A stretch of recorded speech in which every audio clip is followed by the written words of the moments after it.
Hello everyone and welcome. This is the all 12 signs video series for the Leo full moon. This is happening on the 25th of January 2024 at 5 degrees and 14 minutes. I am actually recording it on the day of the full moon. We haven't quite hit the peak of it. I work with 6-month cycles, so if you're watching this after the event, you are not missing out on the messages. And I do apologize. The Pluto in Aquarius transit series just took up a little bit more of my time, so I didn't quite have enough space to get all these out in time. I am reading for Libra and Virgo in this video. Ishatini maru shini maratata ni maru shani maratana o shani maratena. So my name's Chloe. I work with card divination, astrology, and I channel energies through my body. I've been channeling physical light language for nearly 3 years now. This is the hand gestures and movements that you see on your screen. And recently I've had a vocal light language activation. I'm still integrating all of that. These things will be coming up during the readings. I'm tapping into energies from different dimensions to help us heal, help us clear stuck energy, and open up portals to source to get you in alignment with your soul's frequency in this incarnation. So as I said, even if you're not consciously aware of what's going on, this is helping you connect to your higher self and clear stuck energy and bring in activation codes. Ishani maru shane maritana, ishini maru shini maritana, ishana maru shini matusha, il amanu meritani marishini marutini maratata. For those of you who know your time of birth, I recommend checking out the sign that falls in your first house. This is called your rising sign, where your ascendant is. All the signs will be as if they're in the first house in relationship to the astrology. So that will be the closest, easiest link to the messages that come through. However, this does not invalidate you looking at any other part of your chart.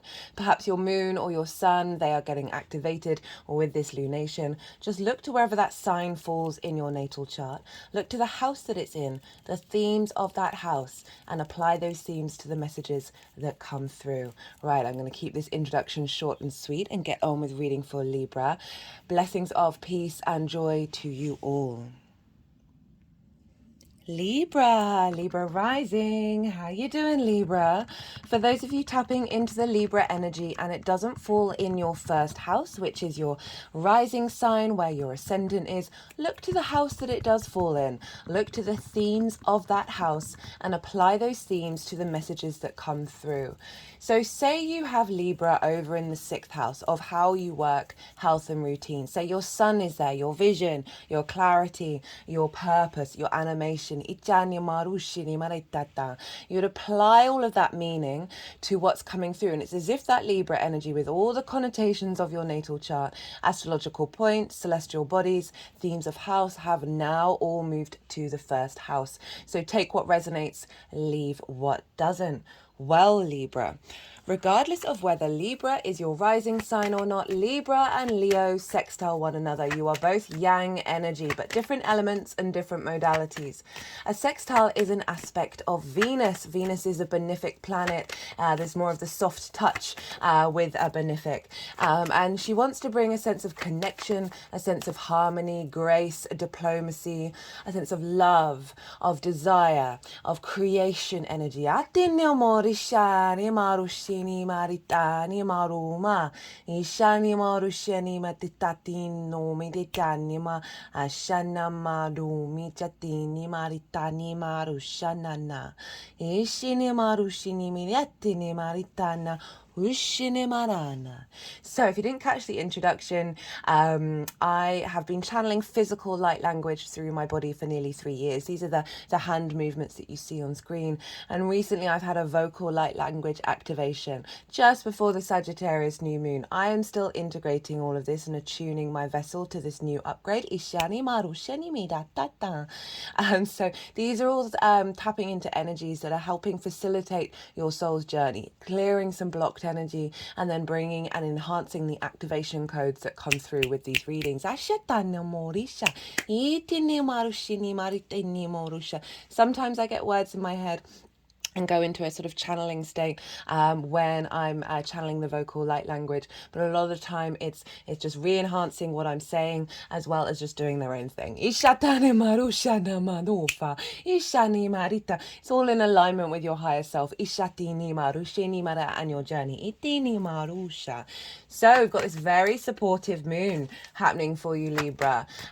We've got not only the moon sextiling your ascendant or your Libra energy, I apologize. We've also got the sun trining your Libra energy. So again, a trine is ruled by Jupiter, which is another benefic planet. So we've got two benefic aspects with this moon. So this is a soft, easy, a creative, inspiring energy that's feeding into your Libra energy.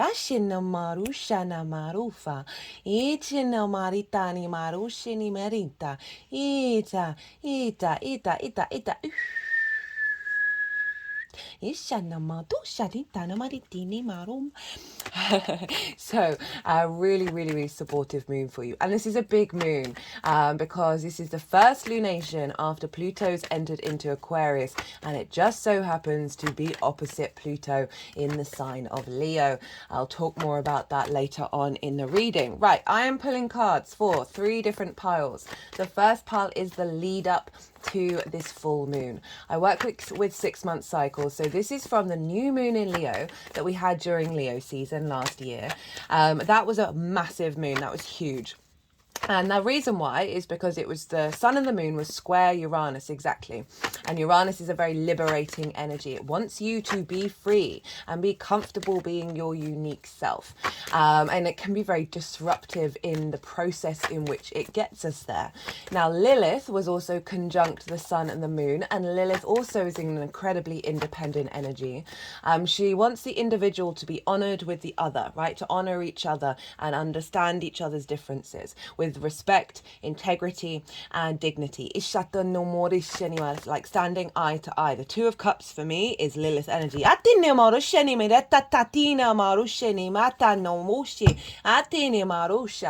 And she doesn't like hypocrisy, right? She doesn't like people saying you can't do this thing when they do it, and there's literally no reason why you can't do it, or judging people for things that they actually inherently do. And also hierarchical structures, Ishana, that don't make any sense. So we've got this incredibly independent energy that was activating that new moon. And not only that, but Venus was retrograde at the time of that moon. So Venus retrogrades in the sign of Leo at the moment every 8 years. So that new moon had the flavour of the Venus retrograde. Venus retrograde is very independent, going against what is standard, cracking open your heart space and your sense of value and love, and bringing in this independence, right? Moving away from codependency, or old patterns on cycles of love. So that would have had the potential over the last 6 months of bubbling a lot of old cycles to the surface in order for them to be transformed by this very independent, liberating, forward-thinking energy. That's serving your soul in this incarnation and in the next. So that is the first pile. So we're going to see what you've been going through, what's come up over the last 6 months in relationship to the Leo area of your chart. The second pile is the energy of the moon itself. As I said, I work with 6-month cycles, so I see lunations as energy portals, downloads, activation codes come through, that will then unfold over the next 6 months. So the baseline for pile 2 is the collective reading that I've done for the Leo full moon. That reading was wild. I haven't had a spread like it in the symmetry and the way that the energies laid it out. It just is still blowing my tiny little mind. I can't get my head around the synchronicity and the symmetry of it. It's just, I mean, I'm not surprised with the symmetry because Aquarian energy is very heavily involved here, and Pluto's there in Aquarius, very much high frequencies and sacred geometry. So the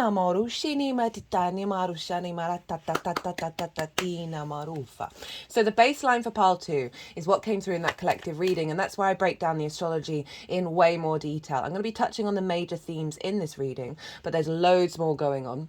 And so it's the narrative of how all the celestial bodies are talking to each other at the exact time of the full moon. Also, again, the collective tarot, some channeled messages came through. That's the baseline of pile 2. So if you want a deeper understanding of how that's showing up for you this full moon, do go check out that collective reading. But the tarot on top of pile 2 will be how that's affecting the Libra area of your chart. If I get any hits come into my mind about what's happening around the full moon itself, I will say so. But mostly I'm focusing with the tarot in relationship to what is showing up for you, what download are you getting, what activation codes that will unfold over the next 6 months. The third and final part is how all this energy is going to manifest moving forwards. Right, so those are the 3 piles. Now, Libra rising, where is this happening for you? Ishani madu sheni madita tini marita ushini ma tiuni mitichatina maru shanita dina nititishanino ushene marusha etene matine morushene marushene ishana. So they've got quite a lot of major arcana come out there while I was cutting the deck. I'm used to shuffling for jumpers, but the energies are really kind of being like asking me to bring in different modalities. Ishani marusheni maritani maritano medina. So Libra rising, where is this happening for you? This is happening in your 11th house. This is the house of good spirits. This is your hopes and your dreams, friends, groups and alliances, and reaping the benefits from your 10th house, which is your life purpose and career. Ishani marusheni maritani marusha. And this is sextiling your ascendant, and your ascendant is how you embody your sun or your moon in your actions and your deeds. Ishati no modufa. It is your body, your character, your appearance. Ishani marisha. And it's often how other people see you, because they see the lens in which you embody either your sun or your moon. It depends if you've got a day or a night chart, through your actions, right? So it's either the sun or the moon is giving commands to your ascendant, so as the captain, and the ascendant is the navigator, navigating you through these cosmic waters, but it obviously has its own lens, right, in which it moves through these waters, and that is your Libra energy. Is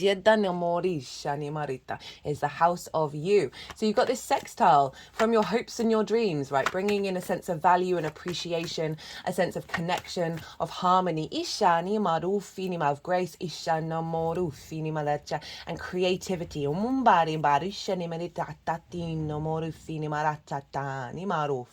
So with this full moon, let's talk a bit more about what a full moon represents, and I'll go back into how this may be showing up for you with this 11th house transit full moon.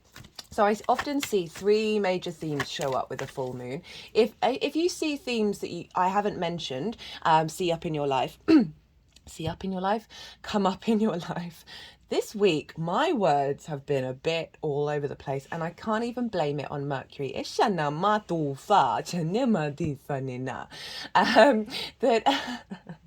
That if there are any, do put it in the comments box, because I'd love to hear, because I just bring up the 3 that I see the most common. There's obviously other things, and I'd love to find out what other people engage in. So I see this show up in not only my own life, the people that I'm close to, as well as the people that I interact with generally. Is the first one is trigger time. So something might get a bit explosive around the full moon. And why is that? Well, the full light of the sun, our conscious mind, our will, our animation, our purpose, our vitality, our vision is falling over the whole of the moon. Our unconscious, our emotional body, our intuition. Where are our needs being met or not being met? How do we nourish ourselves and others? And so these things can kick off, right? So we've got the unconscious getting loud and proud, very visible. And so if there's something that's unintegrated that needs to be seen, there's likely a chance that the sun and the moon will come along and will send an offering of a trigger, right? I know that sounds counterintuitive, but it's in order for, say you may have distortions in your emotional body, distortions in your intuition, your needs may not be met, right? You may not be feeling nourished, and these things can crop up in regards to how you connect to friends, groups and alliances, or you may not be getting what you need from perhaps all the work that you've put into the 10th house, and all your hopes and dreams aren't quite manifesting in the way that you would like to, and so these things can crop up. You may find that groups get get triggered towards you, or you get triggered in groups. You may get triggered like sort of talking to your boss at work and saying, hey, why has everyone else got a promotion and I haven't? Or why has everyone got a bonus and I haven't? So things can kick off. And the reason why I say it's a blessing is because the sun and the moon come along and offer us this and help reveal something in our unconscious space that we may never have come round to. It may have taken us years, maybe not even in this lifetime. And the sun and moon go, hey, this is something you might want to look at. This is something you might want to sit with and do some inner work and integrate, send some love, really get to the root of why you may be responding in this way, why this may be important to you, and really navigate that energy. Itani marusha over the next 6 months. Itani marushini maritetinana.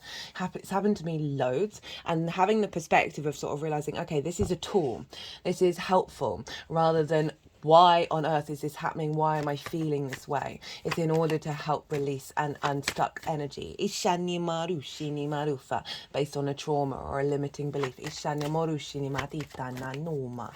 Second theme is, so often when we've been doing the inner work, it can often be just in the mental sphere because it's easily accessible, right? We don't need to do much. We just sit there and think about it. And what we really need is sort of a full rounded holistic understanding and integration. So the sun and the moon, again, will provide another offering and will bring a situation into your life that is familiar to a trauma, that is familiar to a limiting belief, that you can see the threads and the repeat cycles. Ishani morushatini marushini maritana marushani maratana. And it will do so when you're ready. It's not here to integrate and reinforce those limiting beliefs or trauma responses. And so this situation may crop up and you may be a bit frustrated and be like, oh, I thought I cleared that. I thought I had done all the work for that one. And it's usually when you need to integrate in the emotional body and the physical body as well as the mental body and have them all holistically in union with one another. So a situation will show up that you'll then walk through and then come out the other side and be like, oh, I didn't kick off. My emotions didn't get triggered. I felt safe. My body felt safe. And your body will be like, oh, I felt good. I'm fine. And this helps like release the tendrils. Ishanima dina nima. Ishinima dishanina. Dishanina. Dishanina. Dishanina. Ila manoma. Ina malome ni bachinima. Ichanima. Ichanima no matina. I help release the tendrils of that stuck energy, and then you come out and you'll be cleared, and that cycle will be transformed. So I currently have 3 main guides working through me with the vocal light language. And with me, Ashana Madosha, and this one is more ethereal and it's linked into healing and attunement. Ishani Maritina, Ishinama, Urushini Marichani Maritini, Ishini Maritini Maritini Maritini Marushana, Inanana, Tushatina, Arushani Marit. Ushinima, Ishana Marushini Marita. Doing some very interesting things with this image. Just taking the 2 comets and bringing them into your heart space and down through your crown. Ishanima around your body and up through your words. The chakra alignment, the Kundalini energy. Leo rules the spine, and this is where we have a lot of stuck trauma, as well as where our Kundalini energy flows. It's interesting with the comets, which is kind of implying that of clearing out some energy within you that's allowing these events to come through, these surprise events, to get back into an alignment with your hopes and your dreams. These comets, meteorites, also come from space, and there's a lot of the asteroids that land turn into wonderful tools. And where's the moldavite that I have? This piece of moldavite wood,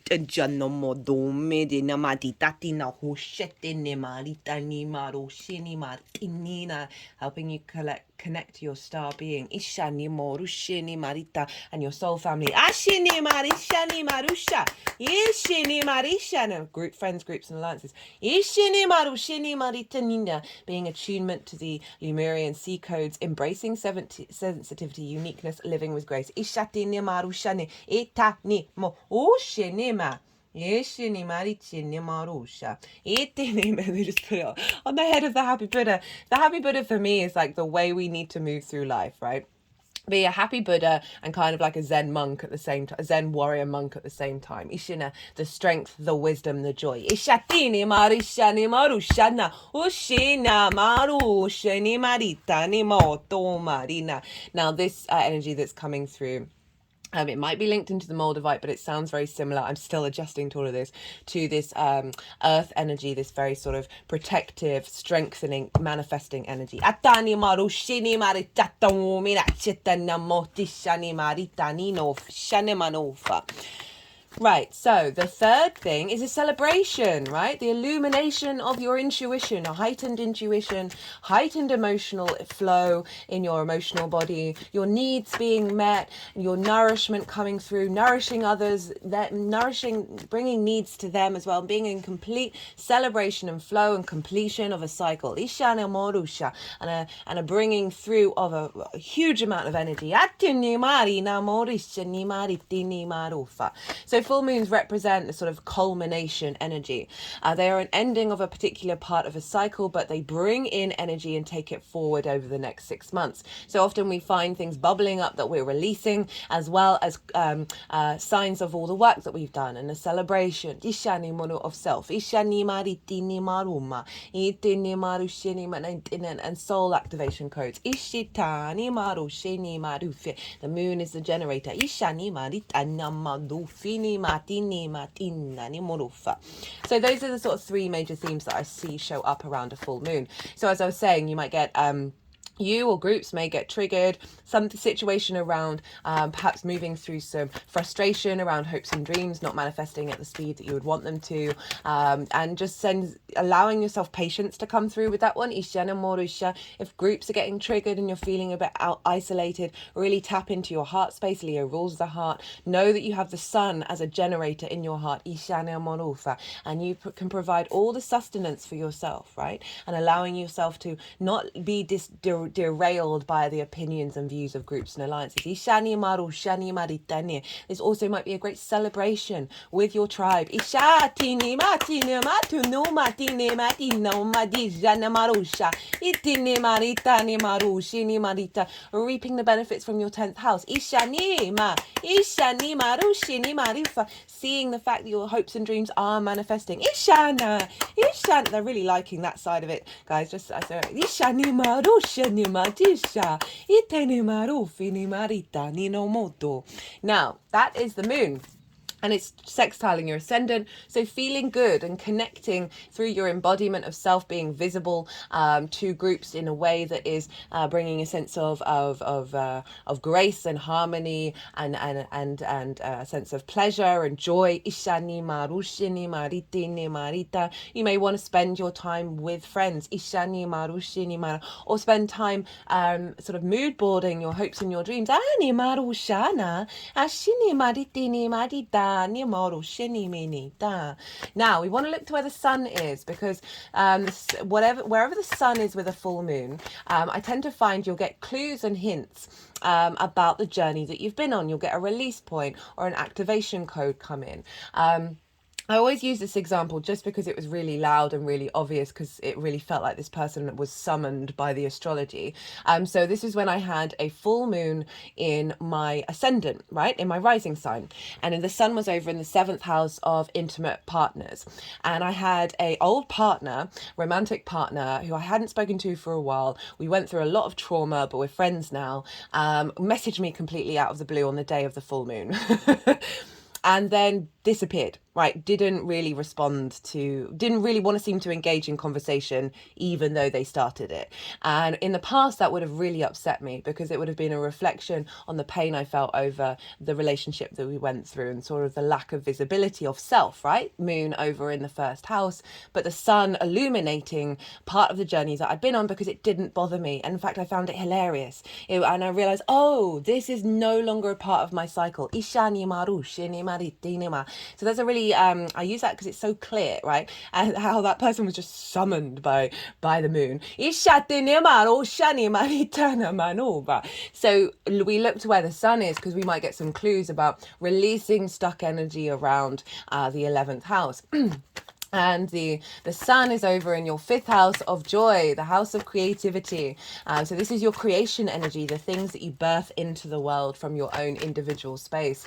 This is about the pleasure principle, not just linked into romance, but finding pleasure in every area of your life. It's the spring in your step where you find joy. It's play, amusement, and games. It is children, both literal children, maybe your own children that you work with, your inner child. Just feeling a bit of pain in the heart area.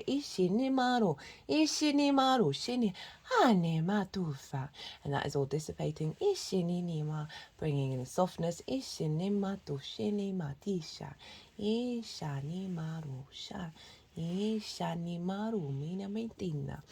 Now, also, as I said, the things you birth into the world that come from a creative space, it is also linked into romance and dating. So the sun is moving through there. It's there with Pluto, but we'll get to Pluto in a second. And the sun is illuminating. You may have a more focus on what brings you joy, what brings you pleasure.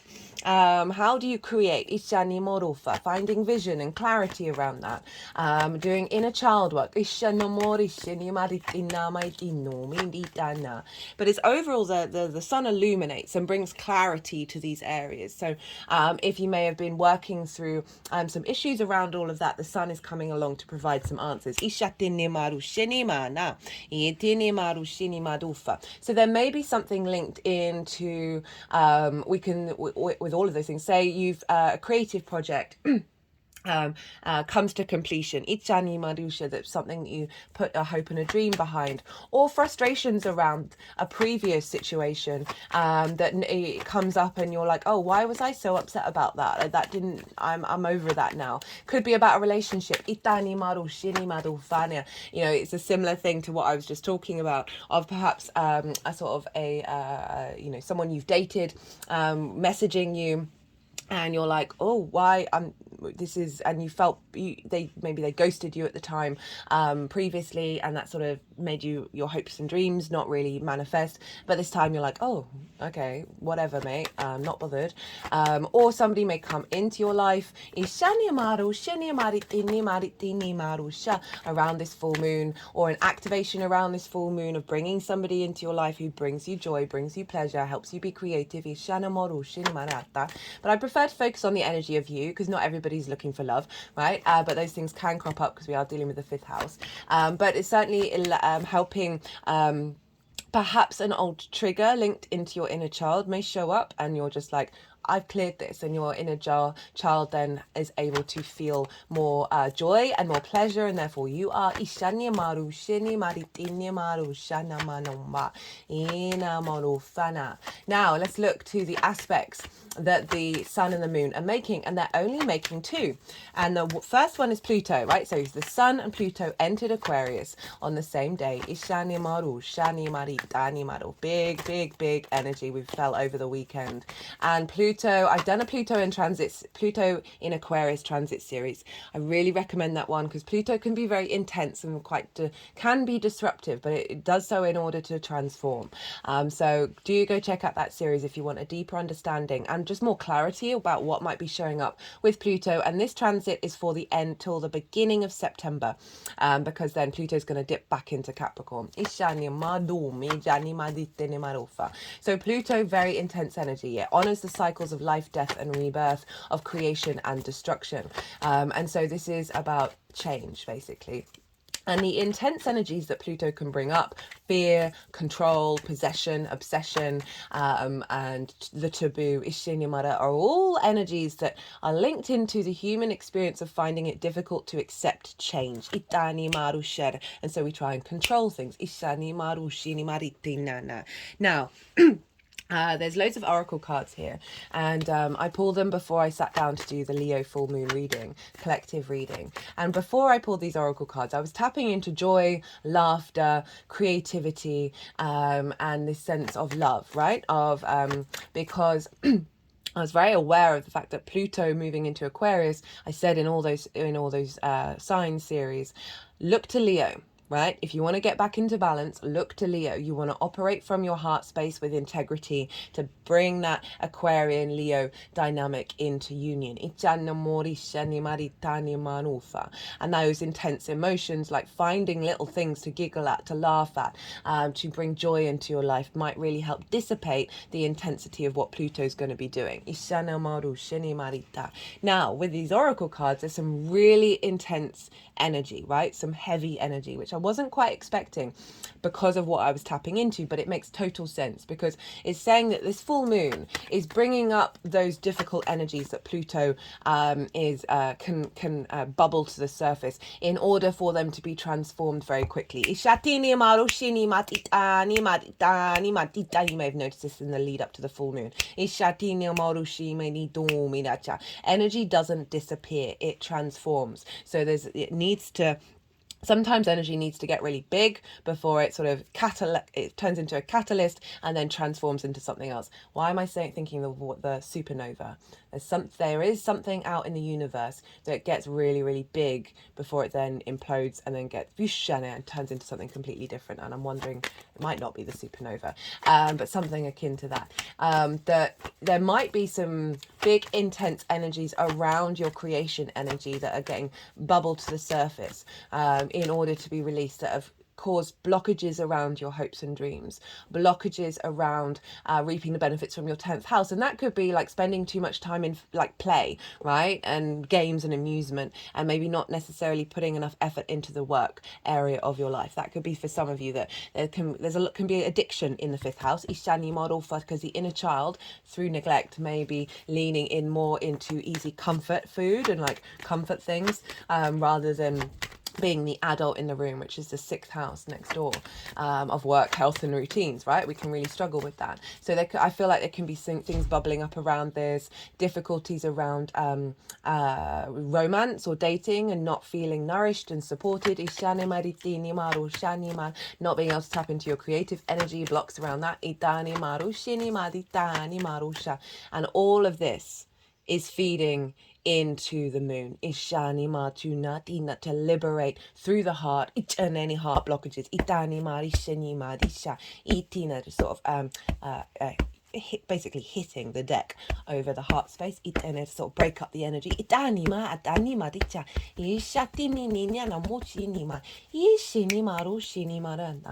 all of this that may bubble up over the full moon is in order to be released, right? Is in order to be transformed into a different understanding of our heart space, right? Leo rules the heart. So what else do we want to talk about? Well, Pluto, as I said, Pluto making big changes, because Pluto wants you to know and understand your innate deep power, right? And that is the power of transformation. That even if you felt stuck in a certain area, you have the capacity to transform and liberate. And just thinking about how, this is the full moon after that new moon with the Venus retrograde. So we're tying up a lot of the loose ends around that retrograde, because the Venus retrograde imprinted on that new moon, and now, even though she stopped being in her retrograde cycle at the beginning of October, we're now clearing that up because it was imprinted in the moon, and so this full moon is the end of that cycle.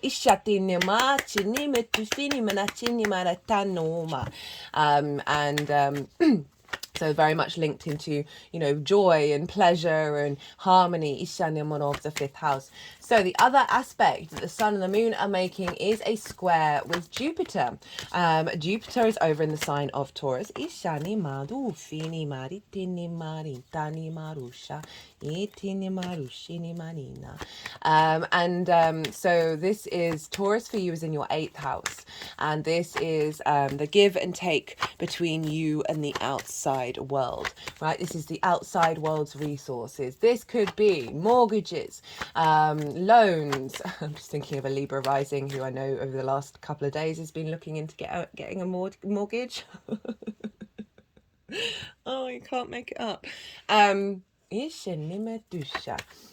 That so big dealing with the outside world's resources, so mortgages, loans, taxes as well, of, you know, giving resources to the outside world, and as well as sort of chunks of money like bonuses, commissions, inheritance, both 3D and cosmic inheritance, as well as this is the exchange between you and anything other than you: time, money, things, intimacy, ideas. And so this is not only in the 3D but also the 5D and source energy. Edgar Cayce, a very famous psychic, had a stellium in the 8th house. It is a very magical house. It is the house of transformation, and I feel like it's the house of transformation.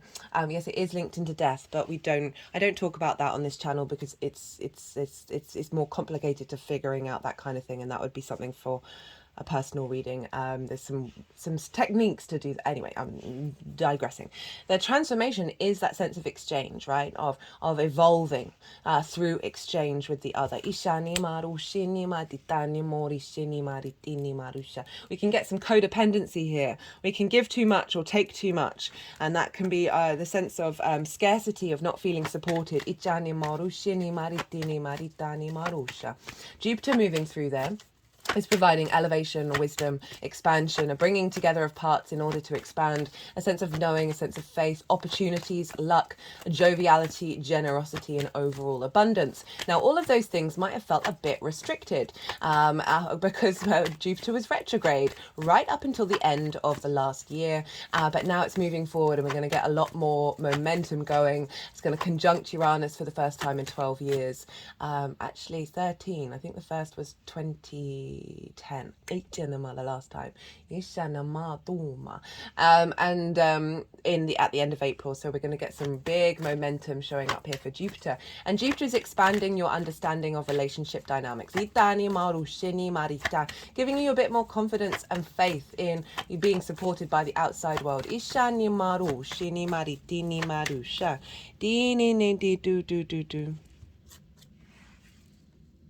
So I just had to pause for a second, and I'm really glad I did, because I got some messages from that Libra rising that I was talking about who's looking for a mortgage, and she had left me 2 voice notes about these 2 people who she dated before getting in contact with her and how she's no longer bothered, and she's found a property that is cheap enough for her to go and look at and contemplate getting. And I'm just like, the synchronicities of that, because she sent all of that while I was talking about it. Woo! Okay, so Jupiter over in the 8th, as I said, like helping you be more adjusted in your relationship dynamics, receiving a sense of abundance from the resources from the outside world. And this is squaring both the sun and the moon. It's forming a T-square. So we've got the opposition, and then Jupiter here at the squaring both of these, and the release point of the T-square is Jupiter, so bringing in this sense of manifestation. Jupiter also represents wisdom and learning, and I feel like with this square, with double square, which can bring up conflict, drama, and frustration, winning at all costs in order to be released, right? So this heavy energy that I was talking about. I'm surprised I hadn't picked up on it, and that is because Jupiter's involved here, and Jupiter's really giving a lot of support here with these intense energies that are maybe bubbling up in order to be released. Squares are also big manifestation energy, right? And this is because Mars represents action, motivation, and taking the will to be in flow. And this is building, right? So we're building here. Ishateni maru shitini marita no matinani maru shini marita na mo shinima, giving us strength and wisdom. Ishani maru shini marita. So those are the two major aspects that are happening with this sun and moon. So we now want to look to rulership, because whatever's the ruler of a sign impacts the signs that it's ruling, and the sun rules Leo. And so we've got this Aquarian energy heavily influencing the sign of Leo again. So we've had a lot throughout the readings. There's been a lot of Aquarius energy come through. You've got the star cards show up as well, because what's going on with the sun is influencing the 11th house and the moon. So clarity and vision around those things in the 5th house, influencing an activation of hopes and dreams. Ishani maru shini maritani maru shini maratana. Now, Saturn traditionally rules Aquarius, which is what I work with, and Saturn is over in the sign of Pisces, and this is in the 6th house, that work, health and routines, and so Saturn is helping provide a lot of maturity, helping you be mature, helping you be that adult in the room for those difficult themes that we have, you know, of taking care of your physical vessel, of getting routines in alignment, and really developing a sense of commitment to the way that you work. Saturn is linked into integrity, operating from a space of integrity, and tapping into your commitment to your legacy. It can bring up some difficulties though. It can bring up restrictions, isolations, frustrations, a sense of authority coming in order to question your authority, in order for you to understand your true authority. I've done 3 Saturn in Pisces transit series. Saturn's going to be in Pisces until February 2026, and it's influencing Aquarius, so therefore influencing Pluto and this moon. Ishani maru shani maritana. Saturn can be a difficult transit because it is called a malefic, and it rules a hard aspect, and hard aspects can be a bit more difficult. It's less of the soft touch of the sextile and trine that's happening with this moon with you. So you might want to check out the playlists for that. It's in its own playlist. That I really still recommend the first transit series, because in the introductions I break down Saturn in Pisces, Saturn with Neptune, Saturn in relationship to Jupiter, and also the Libra reading. Well, I will have talked about Saturn in more detail being in the 6th house and what's showing up for you there. The second transit was about the retrograde. They were great readings, but obviously I appreciate that time has gone, and now the 3rd transit is live. This is from Saturn being direct, which will take us up to the end of June. Saturn influencing your creation energy, right? Of wanting to put in the effort around it, right? To really have a deeper sense of maturity in taking care of your physical vessel and getting routines in line, so you have more space to be creative and curious, Ishina, and find joy, right? So when we're mature and we commit to those difficult things, it actually activates a greater sense of well-being, Ishani Marusha of the 5th house. And all of this ability to connect to how you work, right, is influencing then your hopes and your dreams of being able to put in the effort to activate them. Ishani Maritani Marushini Maritani Marusha.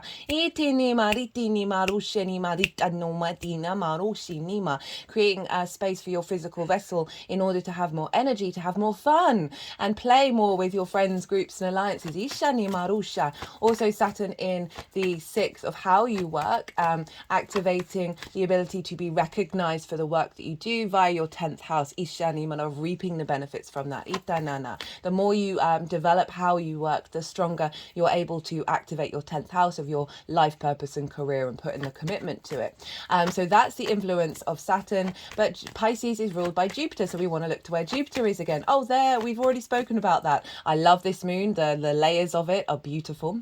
So Jupiter is not only influencing this moon by aspect, Ishani Maru Shani Marita, but also by rulership. So all of those themes of the 8th house are then feeding into the 6th, right? Of you being more in alignment with the resources from the outside world, with your relationship dynamics. As I said, we can have some codependency in the 8th house. We can feel not supported. We can overgive or take too much. And this is all being put into alignment, which means you're now able to have more focus on on the way that you work and taking care of yourself, right? So that 8th house can be how the relationship dynamics of your 7th house show up, or the 5th or the 11th, right? Of you and anybody other than you. And as I said, we can often prioritize other people over ourselves. And that 6th house is all about you, Ishan, and how you prioritize, being in the adult in the room. So Jupiter is activating new codes and building new frameworks in order for you to make sure you don't self-sacrifice. Ishani marushini maritani maritanima.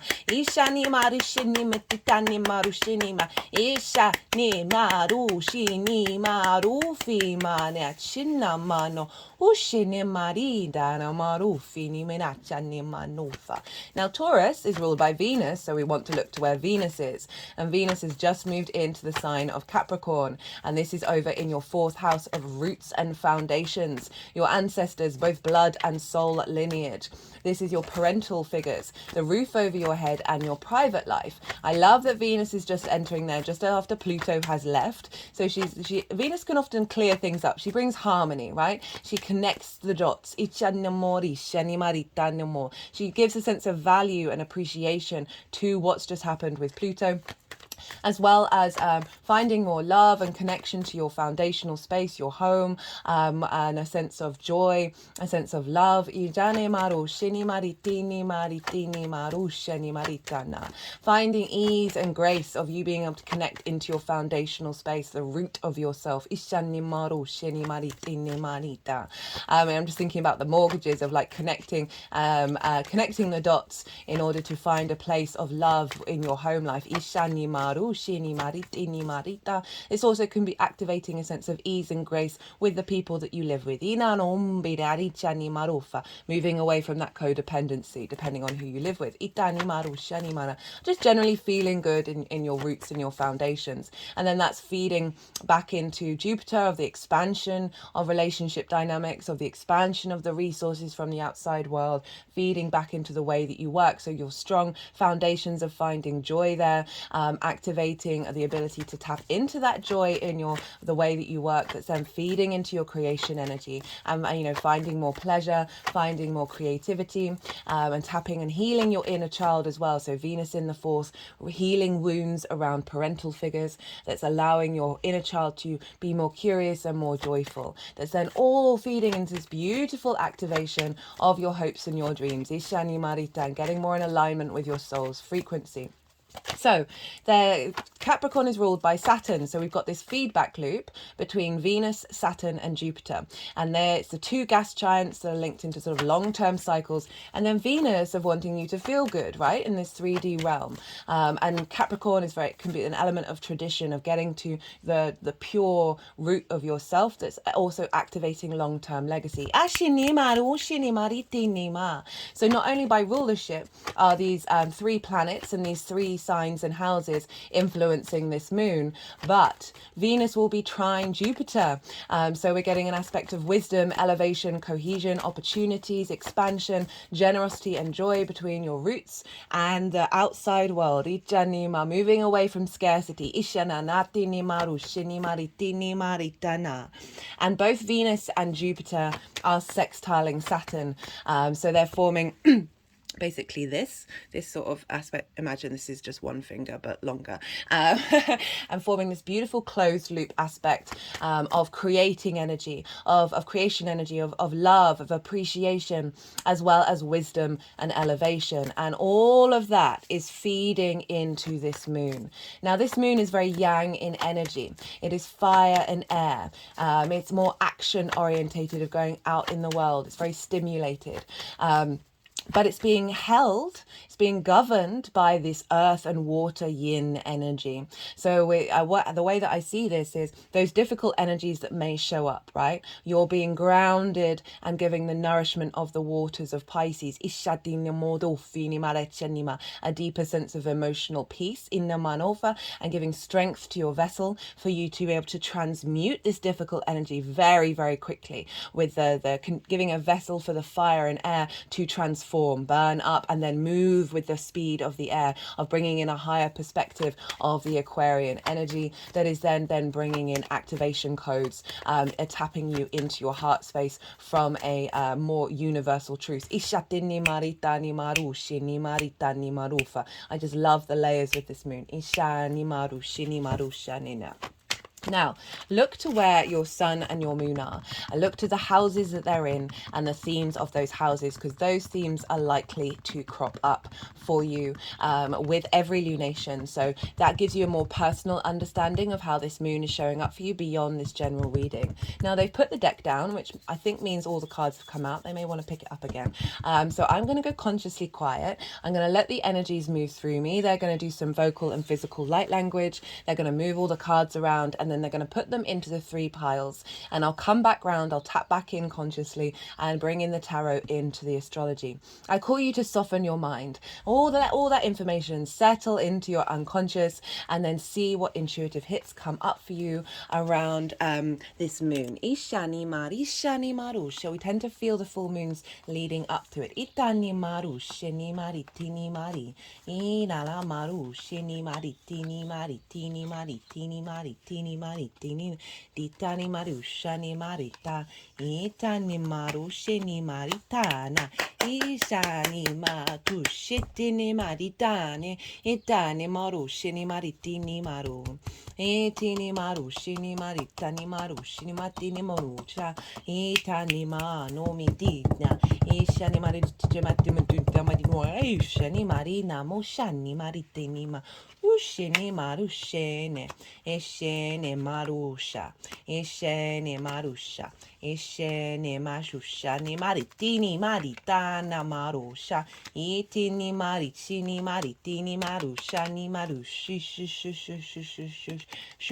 shani mari eshene marusha itane ma di domi da di natufini etini madi shani marushini maritini marita etini marushini marushini maritani marushini ma etini maruma etini maritini maritini maritini maritini maritini ma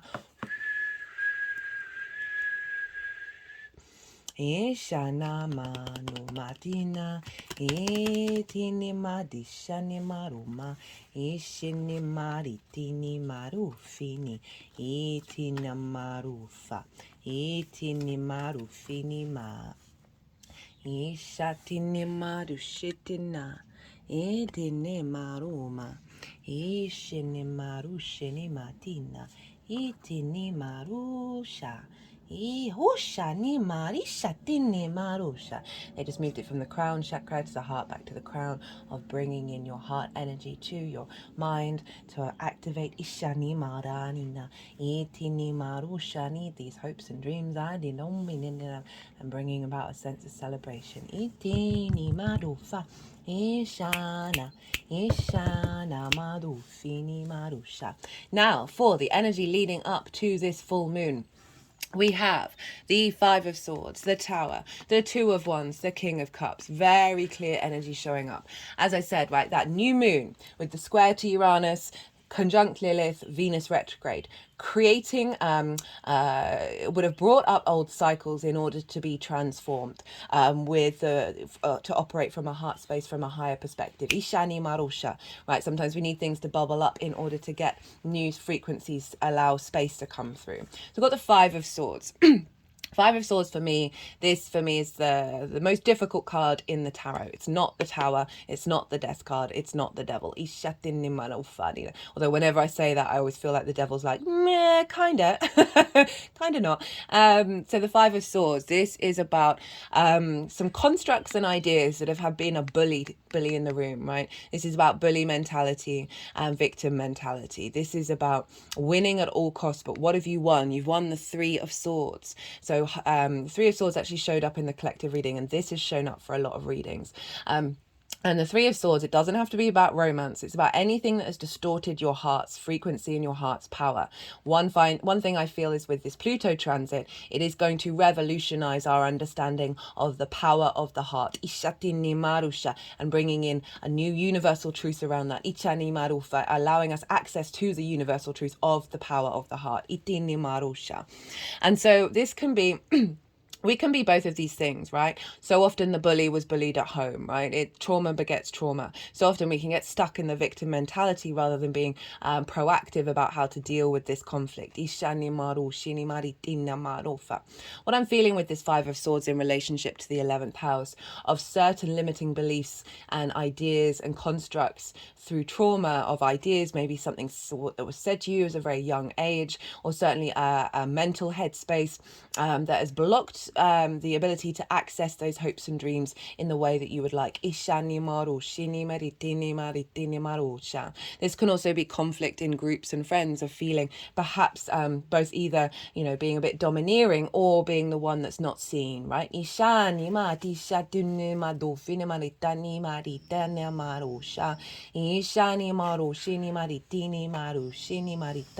come with the Tower, saying these structures are being pulled down over the last 6 months. The Tower pulls down that from the top, right, in order to create space. The foundations are still strong. They're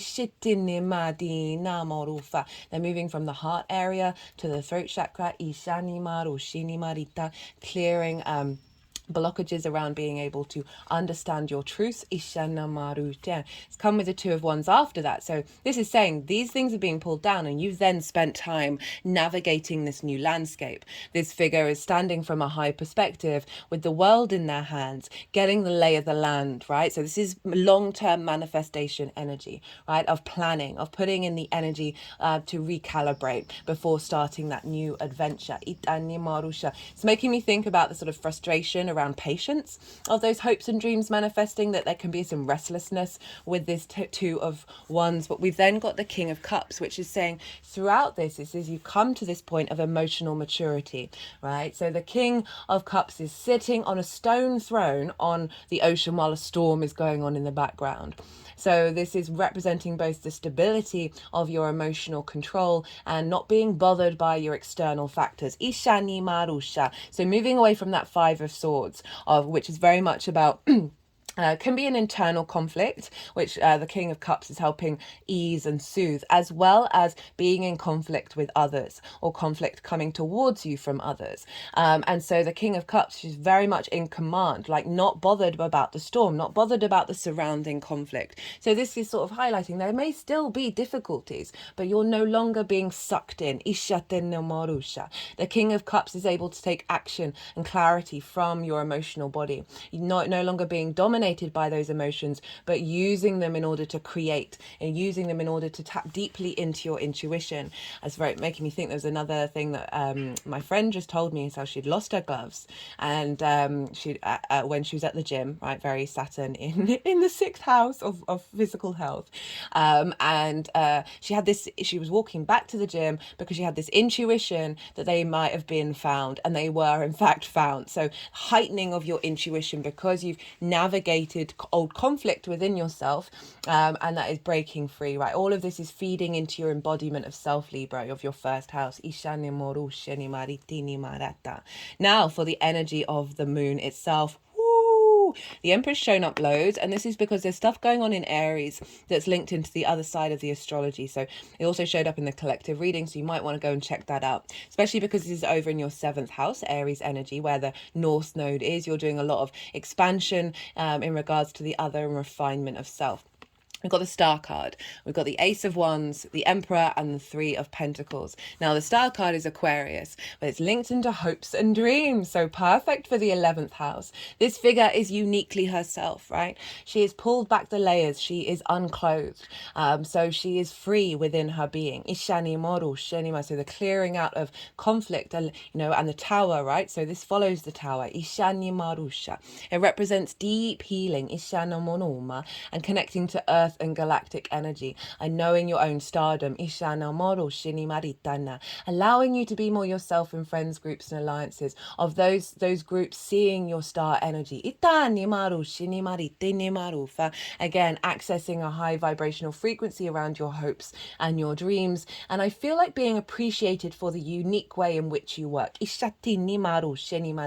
Again, linking into the reaping the benefits from the 10th house.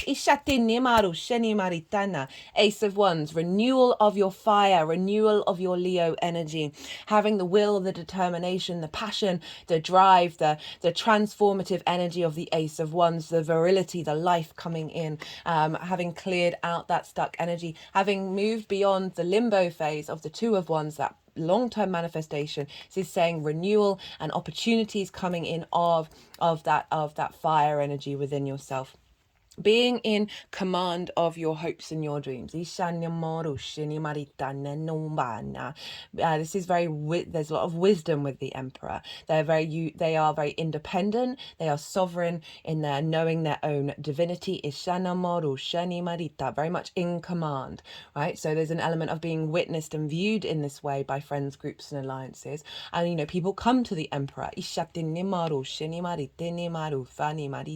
for advice and support. This is also about acknowledging the power that you'll have of drawing towards you, of reaping the benefits from your 10th house, and having the wisdom and the confidence to take action on your hopes and your dreams. The final card is the Three of Pentacles. This is mastery and collaboration. This figure knows themselves and they're doing them, and they are enjoying their thinking about work of Saturn in the 6th of how you work and bringing joy via the Sun, of like connecting to finding, you know, your uniqueness in how you embody yourself. Not being bothered about what other people think about what you do, mastering a certain skill. That then draws towards you other people or other energies or other parts of yourself that have different qualities in order to create something beautiful and long lasting. So if we think about this, of perhaps activating codes around meeting people that are facilitating your life purpose and their life purpose, of your hopes and dreams being activated, and having the strength of will to create something beautiful and long lasting. It's also thinking about Jupiter over in the 8th, of being in balance with relationship dynamics and the resources from the outside world helping facilitate you create something beautiful and long lasting. This is also about being more in collaboration with your joy, with your creation energy, with your pleasure principle, and activating that Saturn of embodying the way that you work, that then supports your hopes and dreams.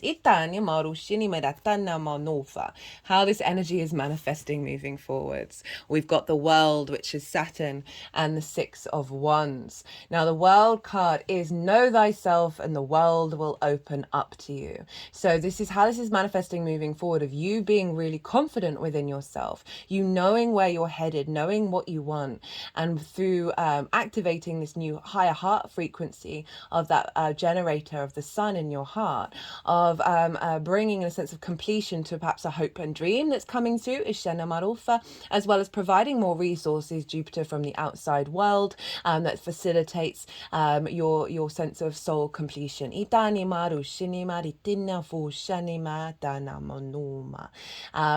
just the more that you know yourself, the more that you can be in flow with activating your hopes and dreams, as well as how you interact with friends, groups, and alliances, of getting more opportunities come through. And we've got the Six of Wands. There's an element of victory here. We've got the wreath here.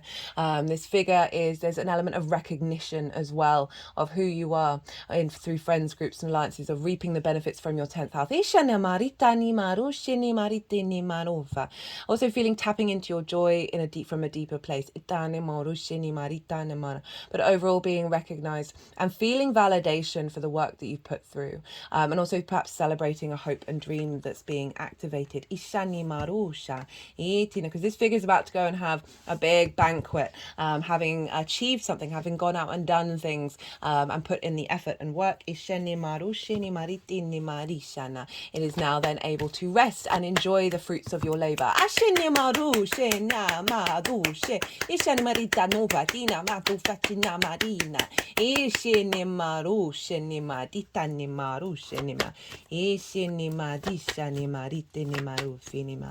Right. Let's see what wants to come through from this first light tarot deck. Okay, I wanted to do a little bit more light language. We've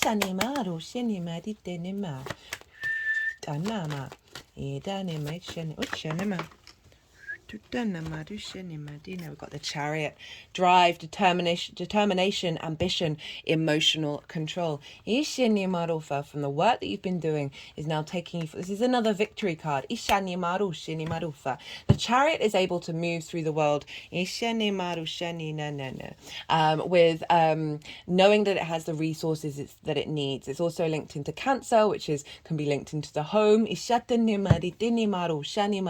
We've got preparation and resistance. So working through the being that resistance energy of conflict, preparing the way for what's coming through. We've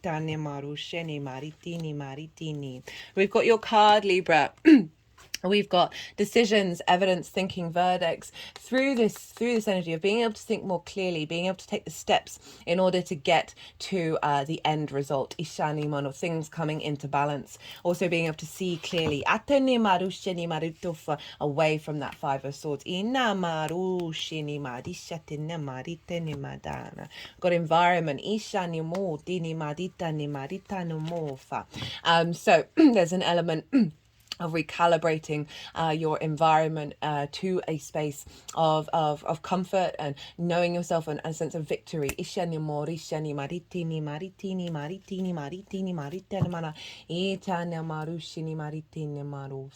And that your hopes and your dreams are activating this higher frequency with your environment. Thinking about Venus over in the 4th house, of feeling good about your environment, and that is really giving space for the hopes and dreams to be in a bit more flow.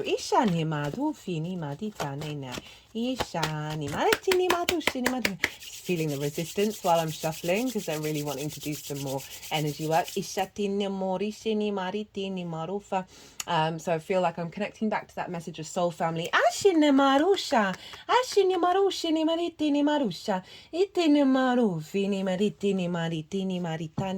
Whether that's in the 3D or 5D, I just feel more access to that soul family that is helping provide support for your hopes and your dreams.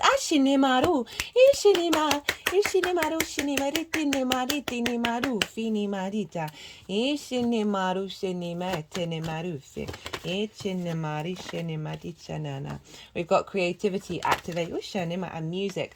Right, so creativity in the 5th house is the creation energy of you being able to manifest more joy in your life.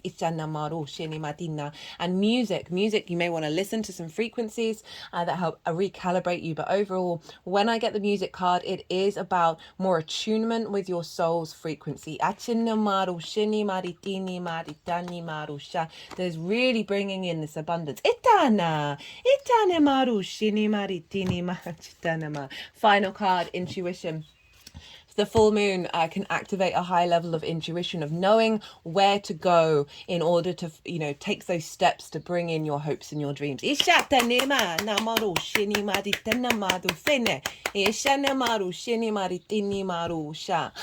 I'm going to leave it at that, Libra.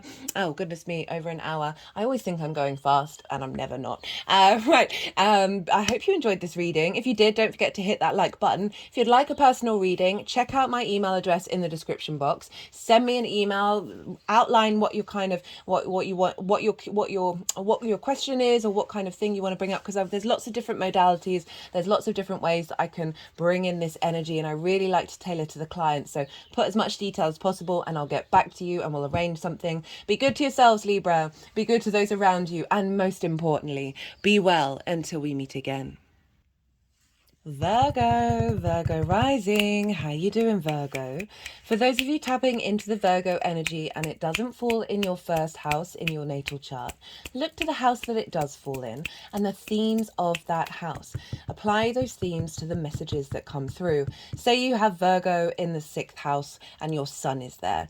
6th house is about how you work, your physical health and routines. Your sun is your vitality, your vision, your purpose, your animation. So apply all of that energy to the messages that come through. It's as if that Virgo energy has now moved to the 1st house with all the connotations of your Virgo, right? Astrological points, celestial bodies, themes of house. So the astrology will still link in. You just got to remember to apply whatever's going on in Virgo in your natal chart. Right. So regardless of whether Virgo is your rising sign or not, Virgo and Leo are next door to each other. This is called an inverted energy. It doesn't have a traditional aspect. And this is, they're right next door, they're sitting next door, but it's 6 different energies. Leo is fixed fire and yang in nature. Virgo, you are mutable earth and yin in nature. Now, the way I like to describe what this energy may feel like is imagine you're sitting next to somebody, but you're both facing forward. So you don't have a direct clarity line of sight, but you can tell when you're sitting next to someone, your spider sense, all the other senses get activated, and through osmosis, you're sharing energy. There's a very subtle energetic field here, activating on the quantum level. For those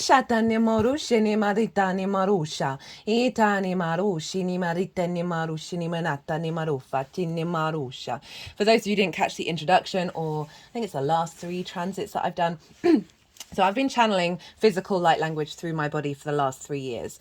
And very recently I've had a vocal light language activation. And so the physical light language is the movements that you see. This is independent of my conscious thought, as is the vocal light language.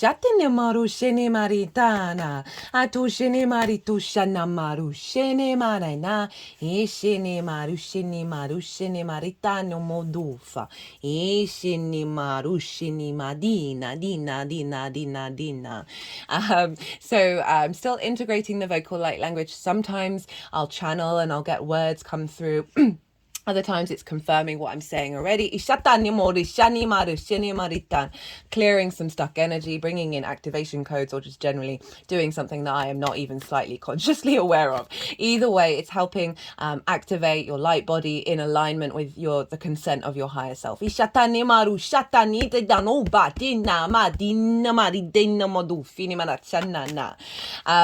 so as I was saying, so you got the subtle energy level, right, of this, the osmosis of this moon into your Virgo energy, wherever that falls in your natal chart. It doesn't mean it's not impactful at all. It's just it's coming about in a different way. I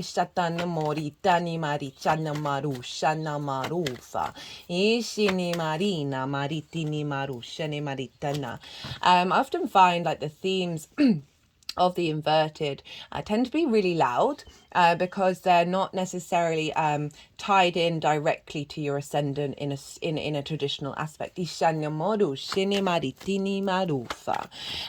Right, so I am pulling cards for 3 different piles. The first pile is for the lead up to this full moon. And apologies, and this is being recorded on the day of the full moon. The Pluto in Aquarius transit took longer than anticipated, and so I didn't have the time to get these all out. But I work with 6-month cycles, so you're not missing out on any of the energy that's coming through. So the first pile is the lead up to this full moon, and that is from the new moon in Leo that we had last year. That was a big moon. That was huge, right? For many reasons. It was square Uranus, which is very liberating energy, wanting you to be free, wanting you to sort of rebel convention and start moving towards the future. Lilith was conjunct the sun and the moon. So that square was activating, planting seeds of activations into the new moon. Lilith was conjunct it. Lilith is also incredibly independent. She wants the independent self to be respected and honored with the other, and to respect the independence of the other as well, based on respect, honor, dignity. Ishani marusha. Not a fan of hypocrisy, where you may be told you can't do a thing when that thing does that thing, or people who judge others for something that they do behind the scenes. Achene marito, or do that they're not even aware of, and a lack of observation. It's also not a fan of hierarchical structures that don't make any sense. The Venus was also retrograde, and retrograde Venus is very independent. She's helping us break, dismantle old love patterns. Helping us to connect to our true sense of value. So very independent energy that was seeded into this new moon. Now, when we have such powerful liberation energy show up, it can often be quite discombobulating over the cycle, because it's bringing up a lot of old patterns that aren't serving this new imprint.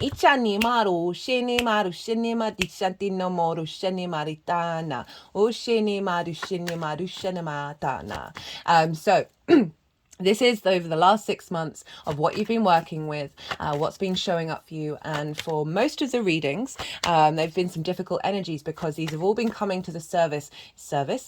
They've all been coming as a service to us by coming up Ishane Marufa, to be transformed. Inna Manufa. The second pile is the energy of the moon itself. As I said, I work with 6 month cycles, and I see the full and new moon as portals of energy downloads, activation codes. And so this will be, I focus mostly on what activation code is coming into your vessel at the time of this full moon that will then unfold over the next 6 months. If I ever get any hits about how this is showing up to you in relationship to what's going on around the full moon, I do mention it, but it's mostly focused on what activation code is coming in. Now, the baseline for pile 2 is the collective Leo reading for the full moon. And this is when I talk about the astrology in way more detail. I touch on the main themes in this reading, but I won't be doing absolutely every part of the astrology. So, and also I did a collective tarot reading with that one, and I've not had a reading like it, where the energies laid, the synchronicities of the cards and the symmetry of the cards, and then how the energies laid them out, just blew my tiny little mind. So if you want a deeper understanding of what this full moon's all about, go check out the collective reading. And then the tarot that will come through for pile 2 is how that's affecting the Virgo area of your chart. So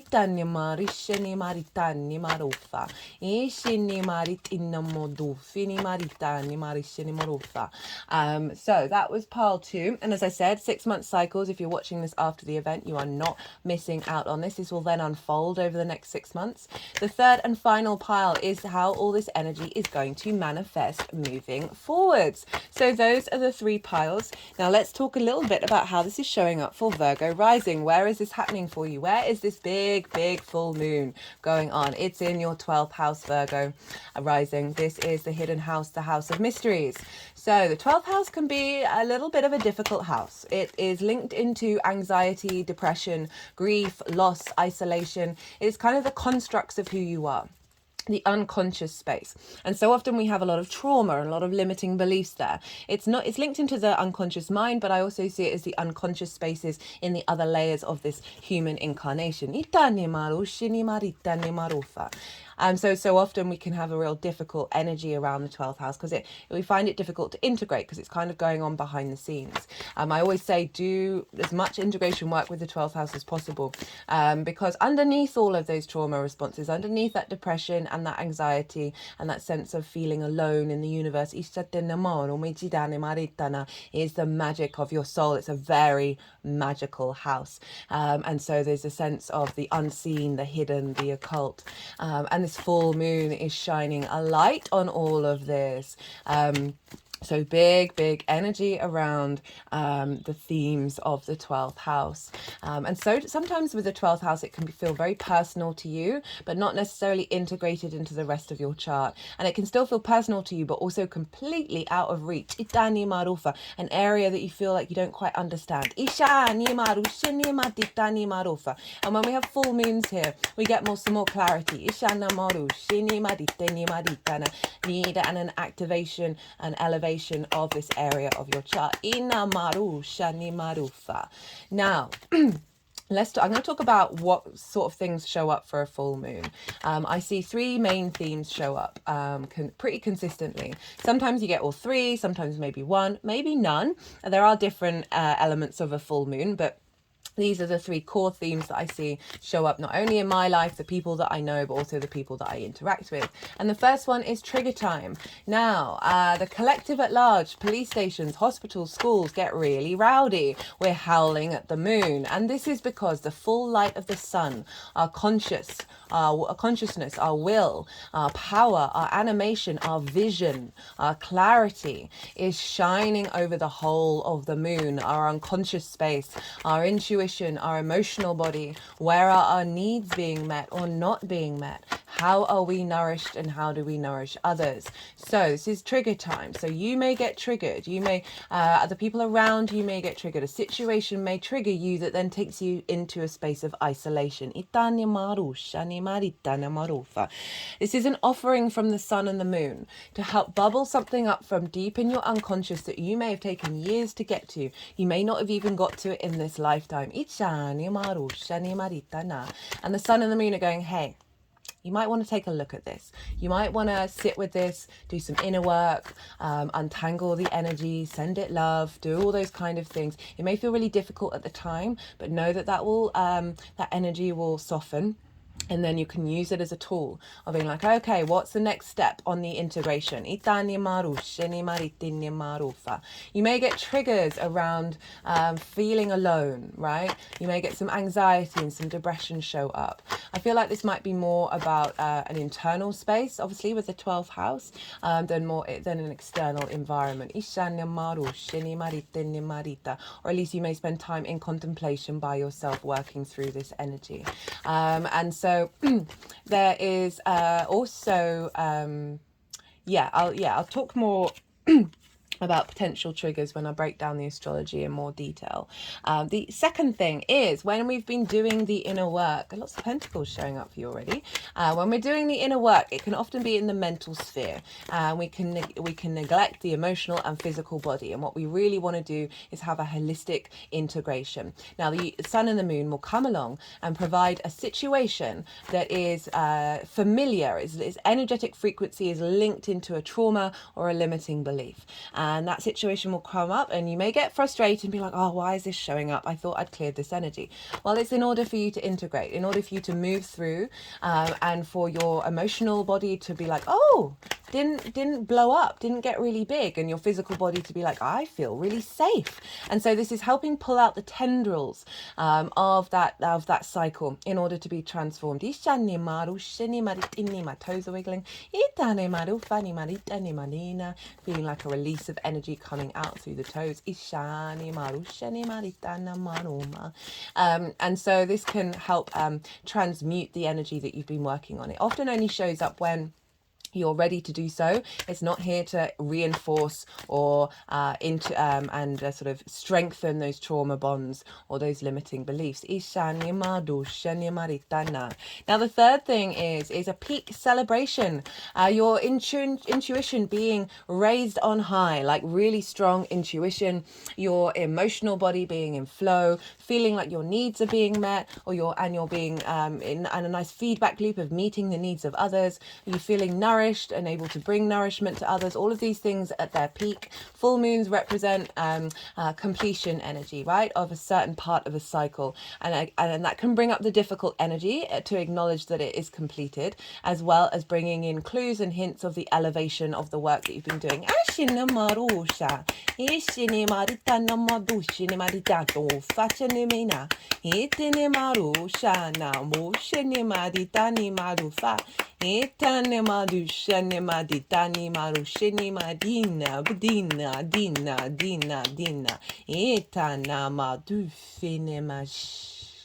Itani maruma, itani namuna ni madufine marichanina, ila manuma, ishinima dushini maritena marusha, etene mana, etene manina marushenima, ila lila lila. Okay, so Let's talk more about the astrology for you, Virgo rising. So as I said, there may be a sense of relief from anxiety and depression, this completion of the work that you've been doing, and feeling that your intuition, especially in the 12th house, that your intuition is at peak high point, helping you tap into the magic of your soul that is then soothing, feedback loop of soothing that anxiety, soothing those trauma responses and those limiting beliefs. Having Leo in the 12th can feel like your light isn't being seen. Is also knowing that you have a great power, a generator, that sun energy in your hidden house. The power that you can bring by being in a space of isolation and cultivating that light in the shadows.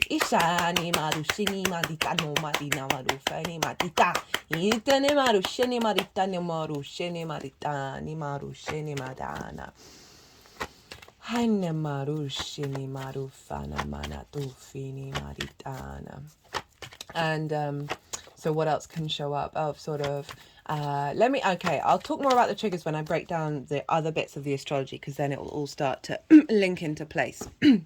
So we want to look to the sun, because whenever we have a full moon, the sun, the vision, the clarity can highlight where you've gone, where you've been on your journey, and it can also highlight where you're then headed. So the sun is over in your 6th house of work, how you embody your work, how you figure things out, health and routines, in the sign of Aquarius. So there may be some vision and clarity around blockages around tending to your health, tending to your routines, and maybe not accessing fully being able to work in the way that you would like. So that may crop up in order to let you know what's being transmuted. As well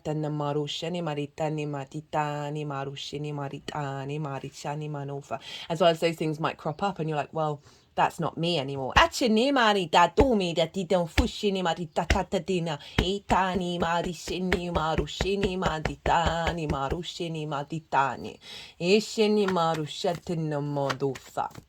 So the sun can also bring in clarity around the work that you've been doing around taking care of your health, which then helps your mental health. Establishing strong routines and understanding deeply how you work. That's then activating your ability to tap into the magic of your soul and put it into practice. You might want to spend time by yourself during this full moon.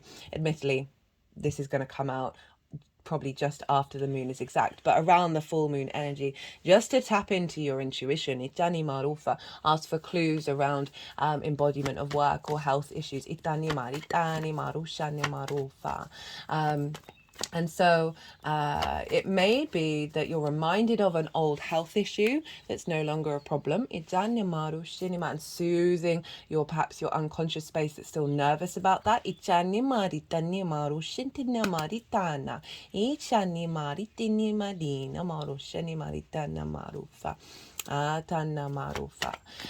Now, so the sun and the moon are making only 2 aspects in this chart. The first is the conjunction and opposition of Pluto. I love the fact that we've got this Leo full moon just after Pluto went into Aquarius. And it's beautiful symmetry.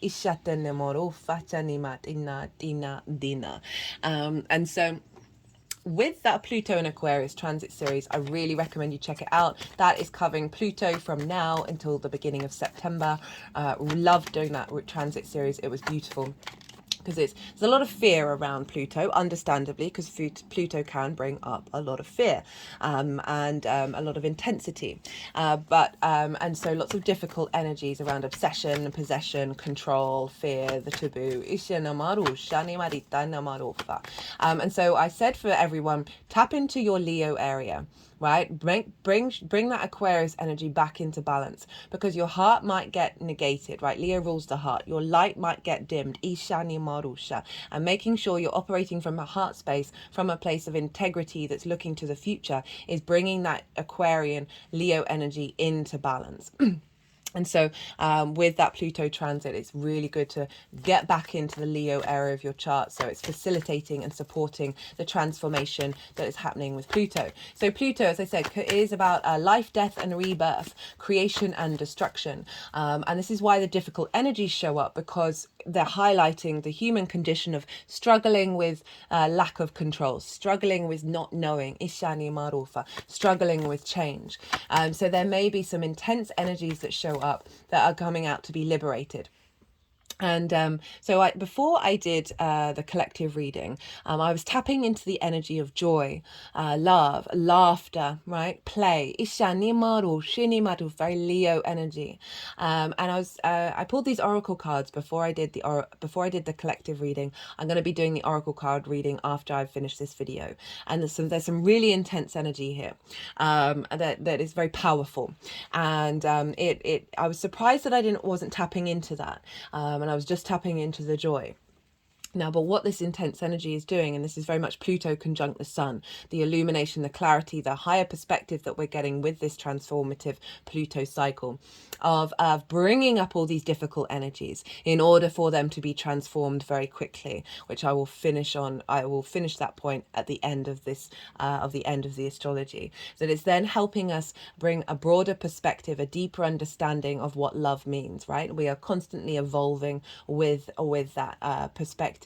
And so really creating more space for that joy, love and play Ishani Marushana by pulling up this energy for it to be transformed. Itani Marufa. So you may find a lot of this bubbling to the surface. You may find some frustrations of work and visibility, right? The sun is in its detriment, which means it doesn't feel very visible. Ishani Marushani in the sign of Aquarius. Itini Marushini Maritini Maritini. Oh, lots and lots and lots of pentacles. Ichana. Ush, ush, ush, inna marina. Ishani marushenima. But we're going to get a lot of clarity and be able to release this intense energy. So there could be, right, obsession over work, health and routines is not too bad of a bad thing. But we want this in alignment with play, right? We want this in alignment with joy. Control over the way that you work, being really fixed in the methodology. We're dealing with a lot of fixed energy here. And fixed energy can be very stubborn. I say that as someone's chart. My chart is mostly fixed energy. I'm so grateful for my mutable Virgo sun. But fixed energy is the preserver, right? The maintainer. It can keep on going once it's started. And what I feel with this moon and that Pluto transit, and we've got Jupiter over in Taurus, is this is shifting stuck fixed energy and then activating something that is going to last the test of time. So old ways of working that won't serve you in the long term in terms of your joy and your pleasure, I feel like are going to get navigated out.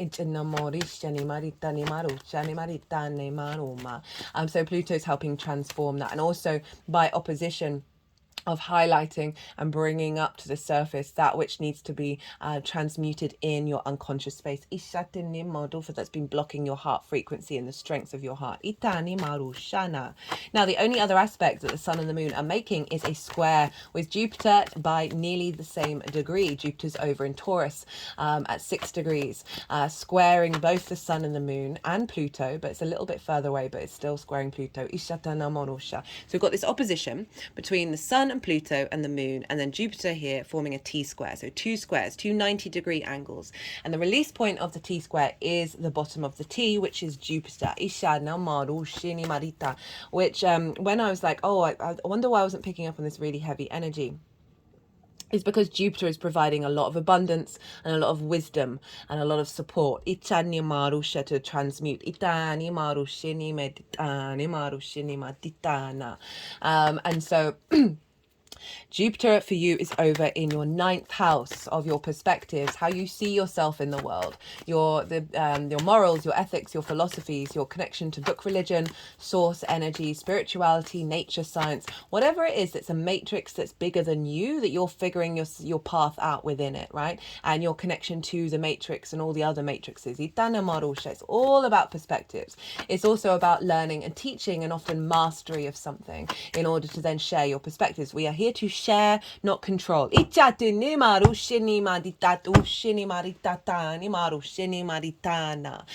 But really a sense of activation of mastery of a particular perspective. It's also about going and living somewhere for a longish period of time that is unfamiliar to you. It's often linked into foreign travel as well. And I tie it back into the fact, say you've lived in the countryside your whole life and then you decide to move to the city. That is a big change of perspective, right? And so Jupiter's there. Jupiter in the 9th is bringing confidence of self, right? In that earth element of grounding into your physical body and feeling more ease of understanding of who you are in the world, who you are in the universe. Jupiter brings wisdom, elevation, a bringing together of parts in order to expand, a sense of abundance and confidence with that knowing that Jupiter brings. It's also linked into sort of opportunities and luck and this feeling of joviality and generosity within your understanding of who you are, as well as this sense of luck coming through, or abundance, one or the either, I didn't just say.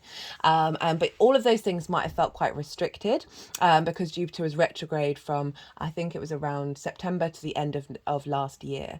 And now, so all of that may have felt a little bit just pulled back. And now Jupiter's expanding again. It's starting picking up speed and moving faster. It's going to be hitting Uranus at the end of April. And so now we've got this deeper understanding of who you are, because when it's retrograde, we go inwards and we question. And now it's expanding.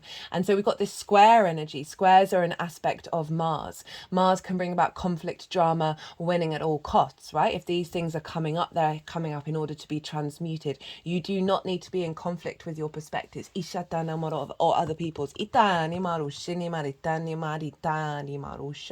other side of a square is big manifestation energy. It's a hard aspect. It takes it's a little bit more effort to get going. But I feel that Jupiter is helping us see the wisdom in any conflict and drama that comes up and be able to release it. And then we've got the manifestation energy because it's linked into friction. Mars is about motivation, action, drive. And so this is friction, because without friction, atoms wouldn't rub up against each other and create this 3D linear time frame dimension reality that we're very consciously aware of. So we are building here. I felt the desire to say that in every reading. We are building a new structure here that is going to be activated over the next 6 months. So we're manifesting, perhaps learning to master something, manifesting the desire to go and live somewhere for a period of time to broaden your perspectives, manifesting, drawing in perspectives that are in alignment with your soul's frequency, as well as feeling an activation around all the work that you've done, that you've manifested already.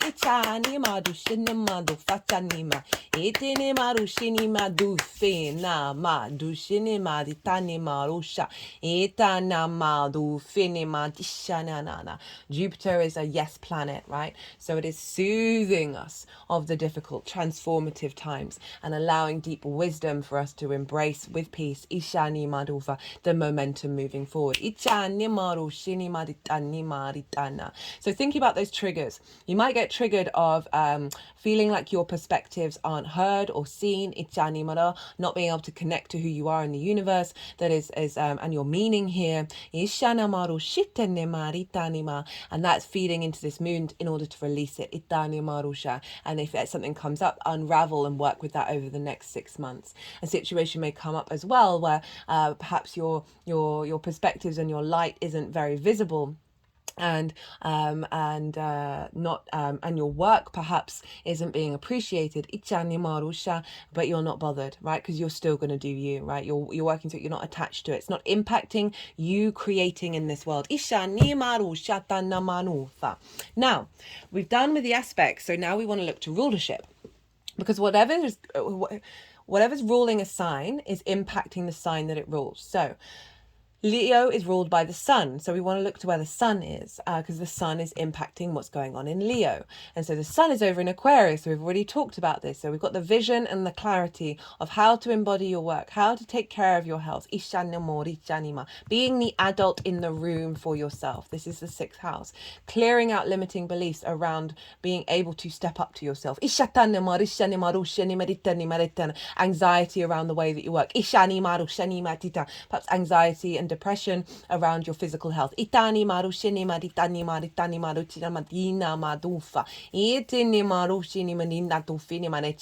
Activations of codes around facilitating the magic of yourself into the way that you work, into your health, right? Doing deep healing.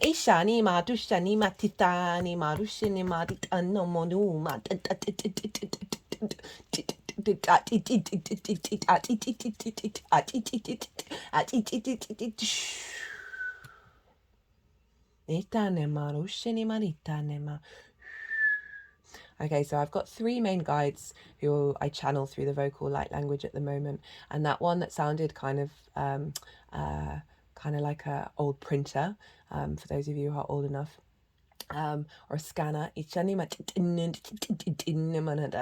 is linked into sort of sacred geometry and the archetypal structures of the universe, of bringing in a new imprint, downloading a code around that. And then the one that was coming out afterwards is linked into healing and attunement. They're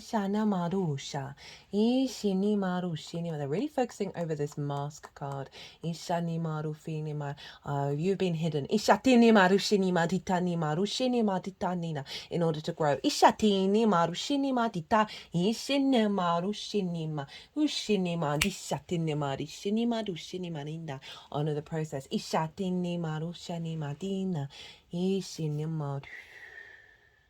They're sort of soothing the pain of being of perhaps that sense of your light being hidden. Ishane marufini maditani marita. My hand is over my heart chakra. No, over the heart space, not the heart chakra. Itenima, and now over the heart chakra. Inama. Ina. Oh, I'm just feeling such a lovely softness run through my body. Ishana maru fini marita. Ina maru fini maritine. Itini maritini maritana. Ishini maru fini maritana nana. Putting the very powerful King of Wands over that mask of bringing in this new energy of that which you present yourself. Ishani maru, shani maru, shana maruma. Now, so the sun is in Aquarius, which is traditionally ruled by Saturn, which is what I work with. So we want to look to where Saturn is, because Saturn is influencing the sun and therefore influencing this moon. Now, Saturn is over opposite your sign, Virgo, in the sign of Pisces. And so this is in the house of the other intimate partners. This can be business partners.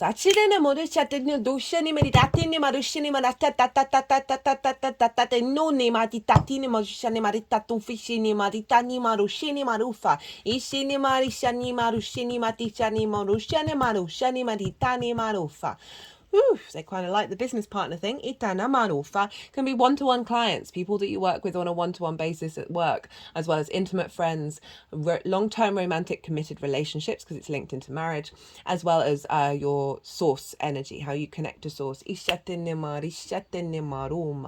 Saturn is going to be there until February 2026.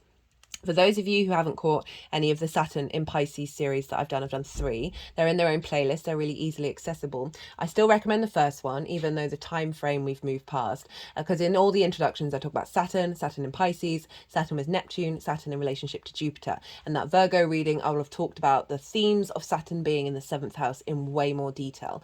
For Virgo risings and also any heavy Virgo placements, I really recommend it, because Saturn is opposite it. And this is a difficult aspect, right? This is a hard aspect. And it's an aspect ruled by Saturn.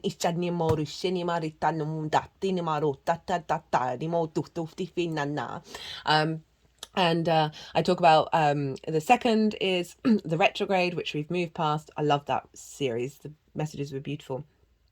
And the third one is live now. This is the direct motion till the end of June. This will give you a deeper understanding of this long-term cycle with Saturn that it has a potentiality of activating a lot of the heavier Saturn aspects. But Saturn's here to help. But it can be difficult, so I do recommend checking out that series, right? So Saturn can bring about limitations, frustrations, restrictions, shaking down foundations that won't serve you for the next 30 years, as well as bringing in authority, right, in order for you to help understand your authority. So maybe the other may be questioning you or dismissive, right? There may be some isolation from the other, of not feeling connected. Saturn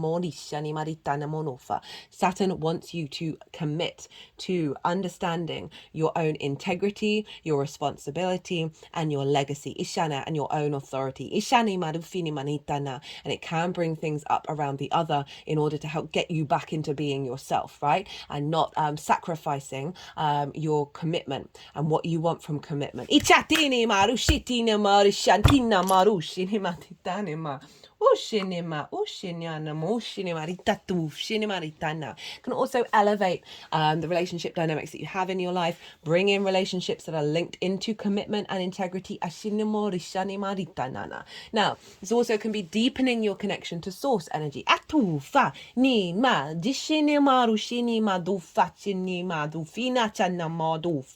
This energy is linked into earth energy of protection, power, and manifestation.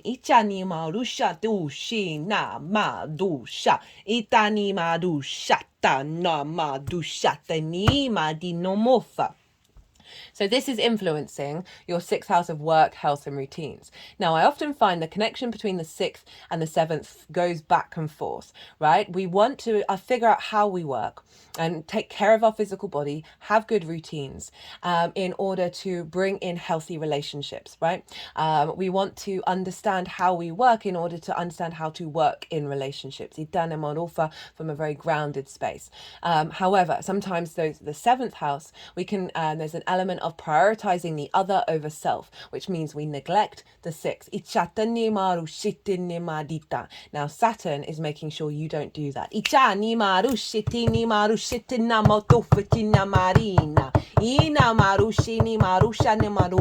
And is drawing, it may not be during the Saturn transit, could be afterwards, where people come into your life that now are in alignment with the maturity that you've grown with Saturn being in the seventh house.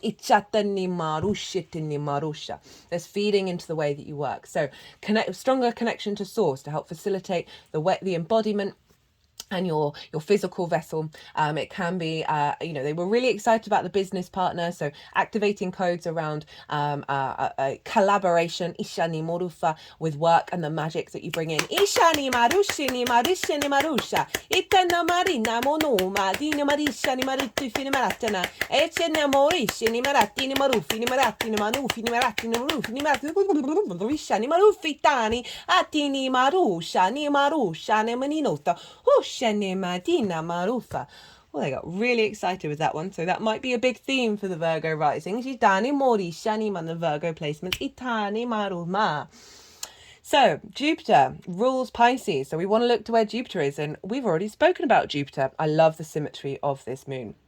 Right, so we've got lots of layers reinforcing each other. So Jupiter is not only impacting this moon by aspect, but it's also impacting this moon by rulership. So Jupiter, getting you in alignment with knowing who the F you are, right? And being confident with that, feeding into, and also bringing in new perspectives, right? So activating new codes of your expectation of your relationship with the world, Itani Marushinima, feeding into the seventh of bringing in relationship dynamics that are in alignment with your confidence and knowing who you are, that aren't going to diminish that. Itani Marushinima, ta ta ta ta ta ta ta ta ta ta ta, Hushini Marita, na ni modushe ni ma dishi ni madusha adisha ni marusha ni menetata ni marusha ni marufa.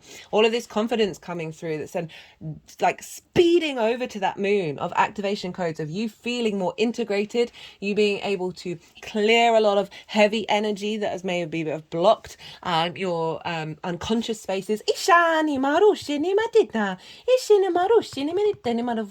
is the Lemurian seed codes. Embracing sensitivity, uniqueness, living with grace. Ishatini marushini marina, ina marufini maritana, and activating all of that magic. Ita da cha cha ta tine me matito ne ma da chini ma hoof ishini maru manina manu me tina manufa. And sort of moving over the Happy Buddha's head. I love the Happy Buddha. I feel it's one of the aspects that we would bring us the most joy to embody on this planet, as well as sort of the Zen warrior monk. Ichani marusha tindi maru fini manechani maru shatani maritani mara. And the Happy Buddha is able to move through life, the good, the bad, and the ugly, and find a smile, find a way of smiling, finding a way of chuckling and having a laugh. Laughter is so powerful for our nervous system, which is hilarious because, I link laughter into operating from that heart space. The heart really, when you have a big laugh, that's coming from your heart. And the nervous system is ruled by Aquarius, so getting that in alignment. But again, bringing that laughter to a difficult area of your chart, right? Of being able to find the play in the journey that you've been on. Now, Jupiter is in Taurus, ruled by Venus. Where's Venus? She's just moved into Capricorn, right? So this is your 5th house of your creation energy, right? You've got a grand Earth trine going on here for you, Virgo, and there's also some asteroids over in your sign, which I talk about in the collective reading, that is activating a really strong creation Earth manifestation energy. Mars and Mercury are also in Capricorn. I'm loving it. So do go check that out if you want a deeper understanding.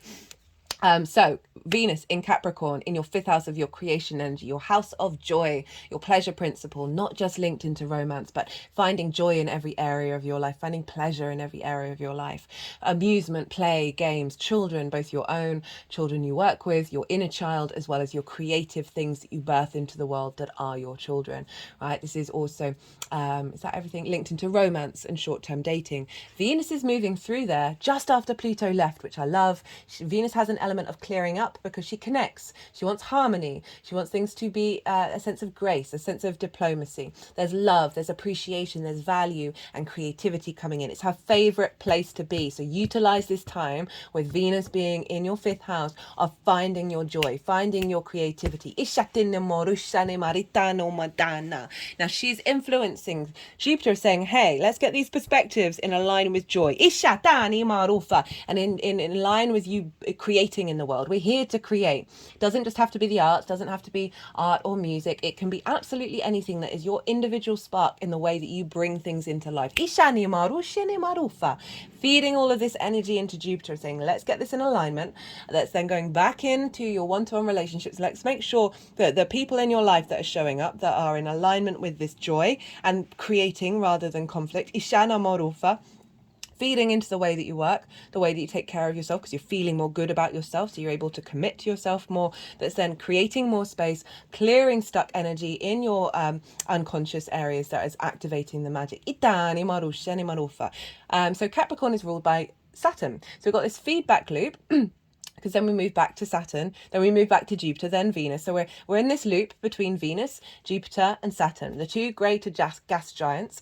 They are linked into long-term cycles, social cycles, and Venus, who wants you to feel good in this 3D world. They're in harmony with one another, and all of this influence is then feeding into the sun, which is feeding into the moon. Not only that, so not only are Venus, Jupiter and Saturn influencing by rulership, but they are reinforcing that influence by aspect. Venus is trine Jupiter, right? So This is a bringing elevation, a sense of bringing together and expanding, a sense of wisdom, knowing, faith, opportunities, luck, feeling good in and feeling generous within yourself, right? So your creative outlet is being boosted, right? And it's broadening your perspectives. Ishinama, your perspectives are feeding into the confidence that you have in your creative outlet.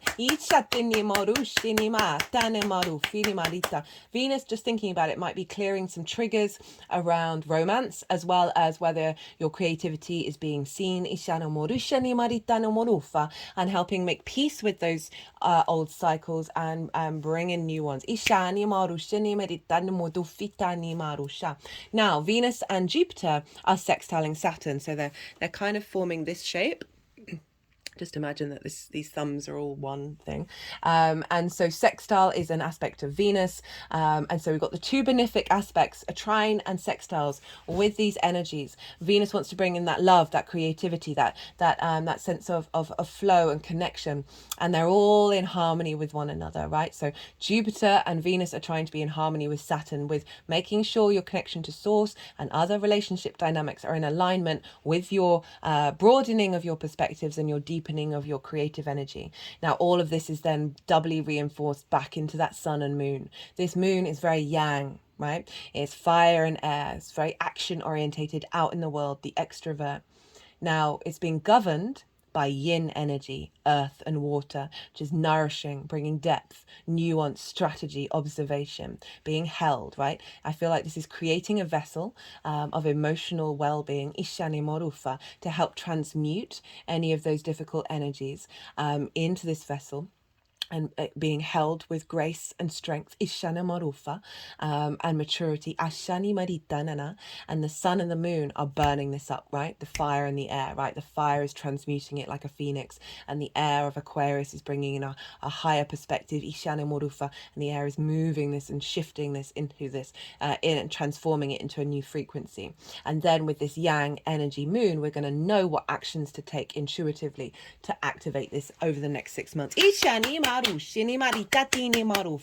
also, that Venus retrograde cycle. So this is a full moon, which had the imprint of the Venus retrograde from the new moon. And so now, even though Venus left her retrograde cycle at the beginning of October, this has still been lingering in the Leo area of our charts, right? So with this, we're getting a shift of activation, of like a completion of that particular part of Venus's retrograde. So we're going to see, you know, and I love how Venus is playing such a big role in this moon as well, that we're going to see a shift of energy around that, of everything that we were learning with that retrograde as well. So it's coming to completion. I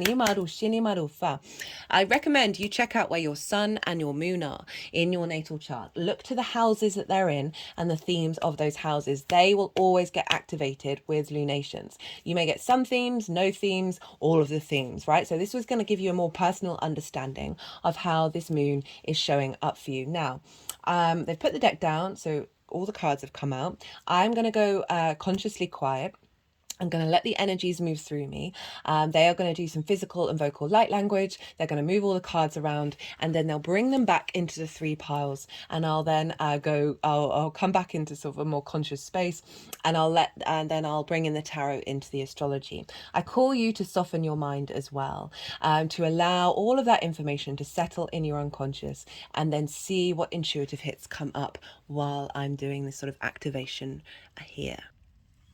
Ishina marufa, itene marina marushini maritina etena, ishini maru shatane marina, ishana marune, itina marufene maritini marita, itani marushini ma, ishini marushini maritini marita, itini ma, shini marita, jini matiti shanama. Jene mari chatini mari shani marush. Ish. Ishinema. Ishine. Damani mari tata. Vitini marina. Nino montufini ma. Dani marushini maritanima. Ishini maritini maritina. Ishini maritani maritini maritini ma. Etene maru shanama. Ishini matini marushanama. Etani marushana. Ena manoma. Etini marushani maritani marita. Ishini marita. Ishini mati shatina. Ishutina, so many pentacles. Ishatina marushinima. Ishinima. Ela marufinima. Ela mana. Ela manita no manita no manita no manita. Itina mushitanama. Ela matufinima. Ishinima. Eshatana maru fachana. Itini maduma dena machishane. Itini madu fane. It shanto maidina madi shantana no fechana. Ito madane. Itini mashatini maru finima. Itini madu shatano bashini marushina matuni madikasha. Na madu fashini madu shini matini marufa. Itini madu shini meno mare. Itini ma. Etene mano fatina manu fishi tatini mati chatani ma ishana manu itini mano ma itini mano ma indi no mene datina datina modu shini marata ne morufa itini metana ma dushini maritani ma oshine madu fina madushana ina. Enarina maruma jadanya madishene marito matine maruma ishinima maru fini madushini matini minatini marushini maritani menitani dani marushini maritishana madu fini madu fachana. Remember, this is the earth manifestation, protection, strengthening energy. Atini madu shitini ma ina madu fachini maru fini madu fe ni maru shani maritani maritani mana etene maritini maru shitini maru fe eshini maru shitini maru shini ma etene madu fini marufa. This hair is here. I usually bring it out into the forefront when it's Aries season, the spring equinox representing fertility, right? The rising of the sap, of the building of a creation energy.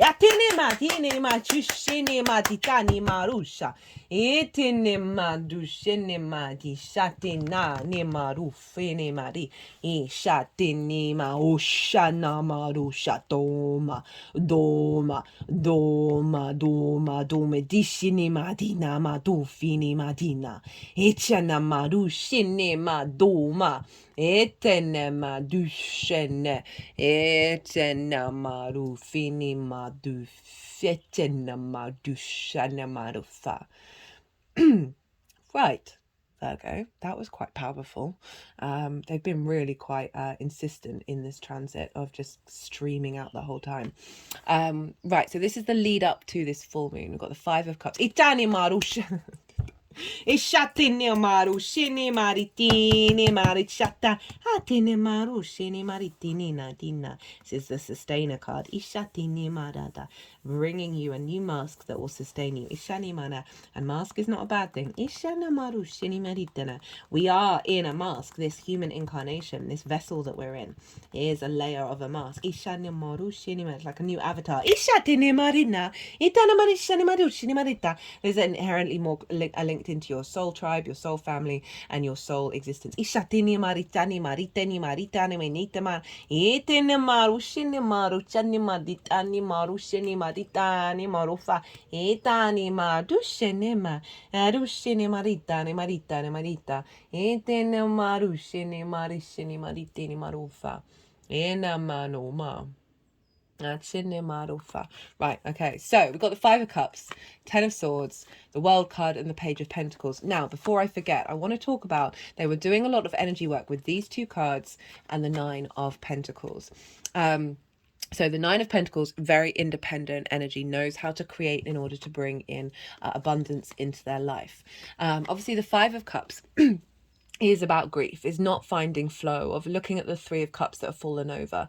And this is being in flow with like-minded people. This is celebration. This is ease, right? There's a sense of joy with that Three of Cups. Grief is a strong energy of the 12th house. So this can be about anything. This can be about certain limitations in your life that may have not gone right, or things may have ended in a way that you're like, oh, shoulda, woulda, coulda. Ishatana morusha. An element of regret. Itani marusha ne meletani marufa. Yina monufa. And this energy is very natural to the human experience, but we can get stuck in it. Ishatana morufini maritani marufa. And not see a way out, and not see that there's an element of union coming in. Ishana morufa. Ishani marufini maritani maratana nenitana natani ninita. Nita no modi fini maritana. It's come with the Ten of Swords.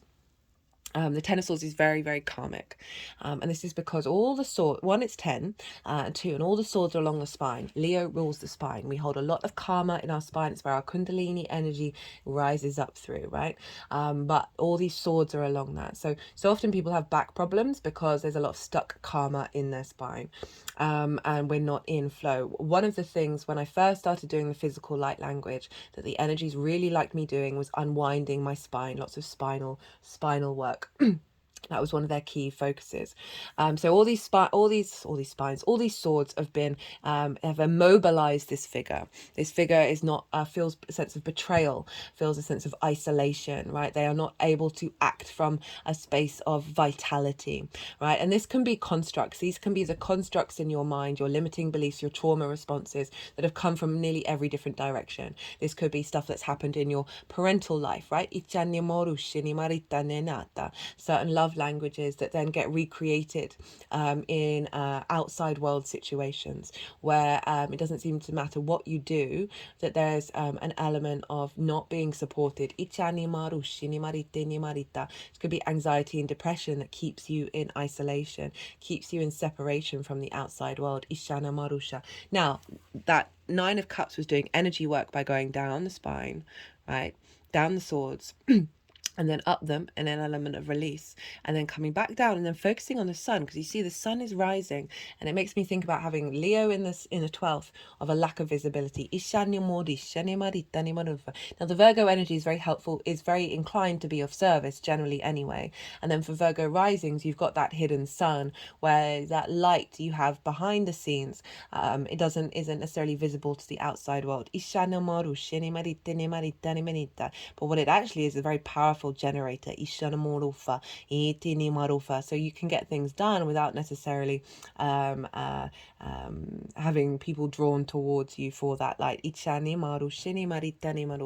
But going back to the sun is rising again, is this sense of that feeling of not being visible, being removed. Ishane morufa. And that visibility can be about the way that you work, right? And the value that you bring into the world. And what I'm feeling is your ability to tap into your own visibility. And by doing that, you're not relying on the outside world to see you, right? That is often very unintegrated Leo energy, because perhaps from a young age their love wasn't received or their light wasn't seen. So then they take up more space. But overall, that message with that Nine of Pentacles of removing these swords and allowing that sun acknowledgement and integrating of the fact that the sun is rising.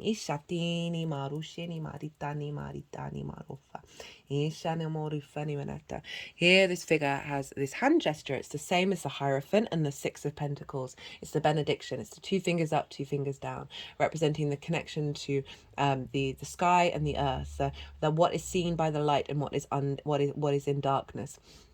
Or heaven and hell, right? That's just one way of saying it. It's a very distorted understanding of it. But it's essentially acknowledging the duality of existence, of creation and destruction, and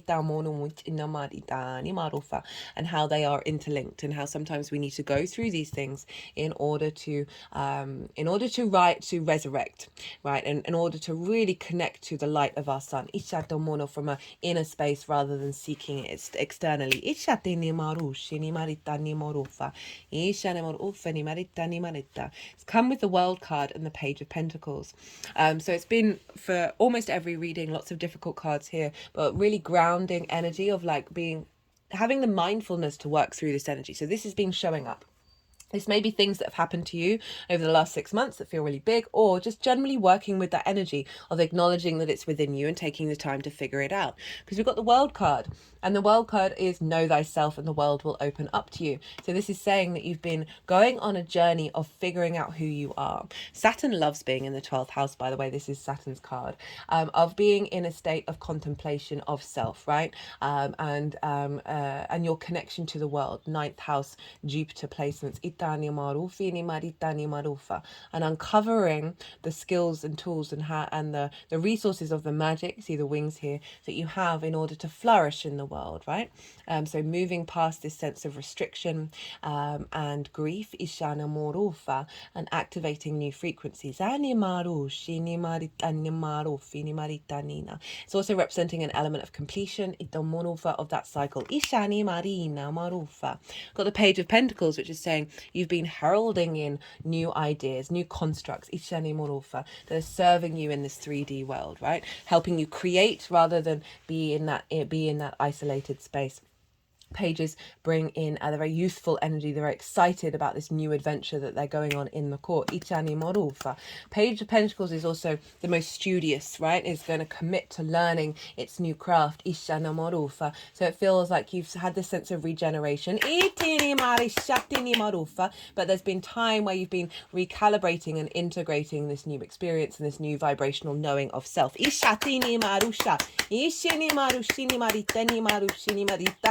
And I'm feeling with this Page of Pentacles of going to your Virgo energy of over these last 6 months you've been embodying that magic that's been coming through. So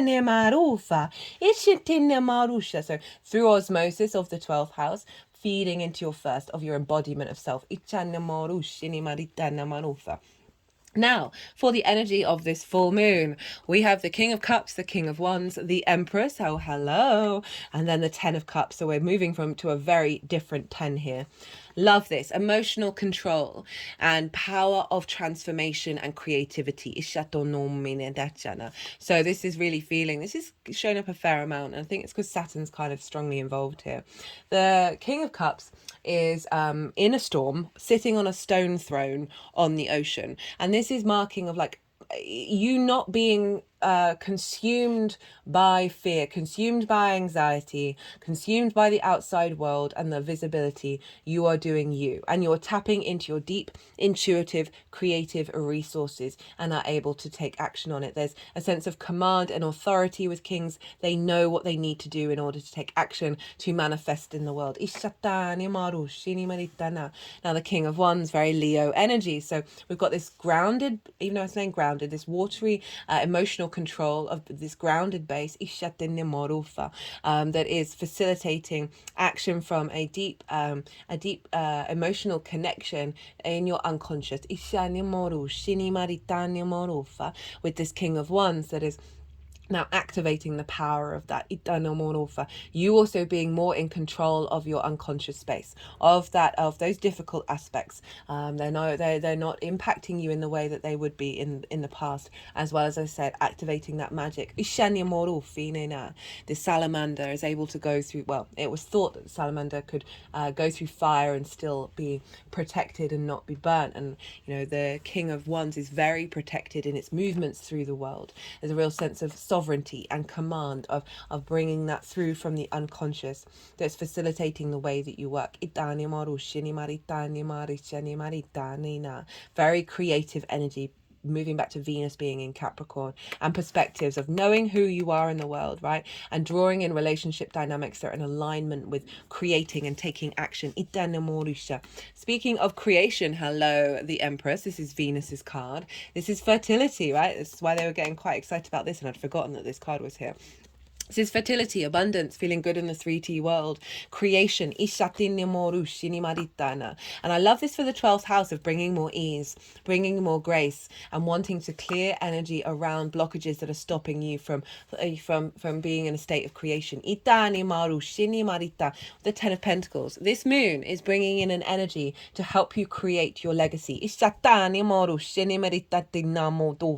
what I love about the 10 of Pentacles, whenever it shows up for the 12th house, is they're in a city, and you've got this nuclear family representing the sort of the mundane, the day-to-day, the 3D world, and then you've got this elder figure who's covered in esoterical symbols, and this is about the blending of the mundane with the magical. And for the 12th house of bringing your magic into the collective, into the community, that is about being in what you're doing is long term, right? It's, you know, it's a city that's taken time to build that city. In this card, I'm not sure if it is in the right way. There's grapes here representing abundance, that by tapping into the magic, by having more wisdom and understanding of what's going on in your unconscious space, is bringing about this sense of fertility and this sense of sharing what you have with the outside world. That is serving your long-term 3D plane commitment legacy.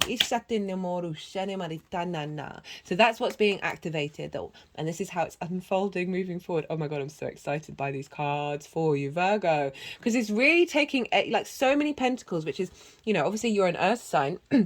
And there's stuff going on with Jupiter and Taurus. There's stuff going on with lots of stuff going on in Capricorn. So it's really highlighting the fact that you're really tapping in to the earth side of this reading, but getting that big manifestation energy come through from the Aquarian and Leo side of it. But I'm loving that this is bringing the unconscious, bringing that which is hidden into the 3D realm in a really positive way. So how this is energy manifesting moving forward, we've got the 9 of Pentacles, the 4 of Pentacles, and the 3 of Pentacles. Now these two cards are very sovereign in their nature. So again, really sort of that essence of your control, your wisdom, your understanding of your unconscious space, your wisdom and your understanding of how you embody your work and how you take care of your physical vessel are getting you in alignment to be able to take the actions that you need to take, right, in order to create a long-term abundance. So this figure, very independent, they know what they're going to do in order to bring about this sense of abundance. See the grapes here again as well, and this can mean you taking steps towards this, and this is how, you know, fully embodied over the next 6 months, or there's going to be something that's going to get activated during this next 6 months that is taking you to this space and this feeling. We've also got the 4 of Pentacles, again very sovereign, has a crown. The 4 of Pentacles gets a bad rep. I read it in a different way most of the time, and this is that of inner power and strength, and like maintaining your power, protecting your power, that is then allowing creation outwardly, right, of your visible sovereignty. In the 3D, right? They've got the peace symbols under their feet chakra, over their heart chakra, and over their crown chakra. This is alignment in the 3D realm. With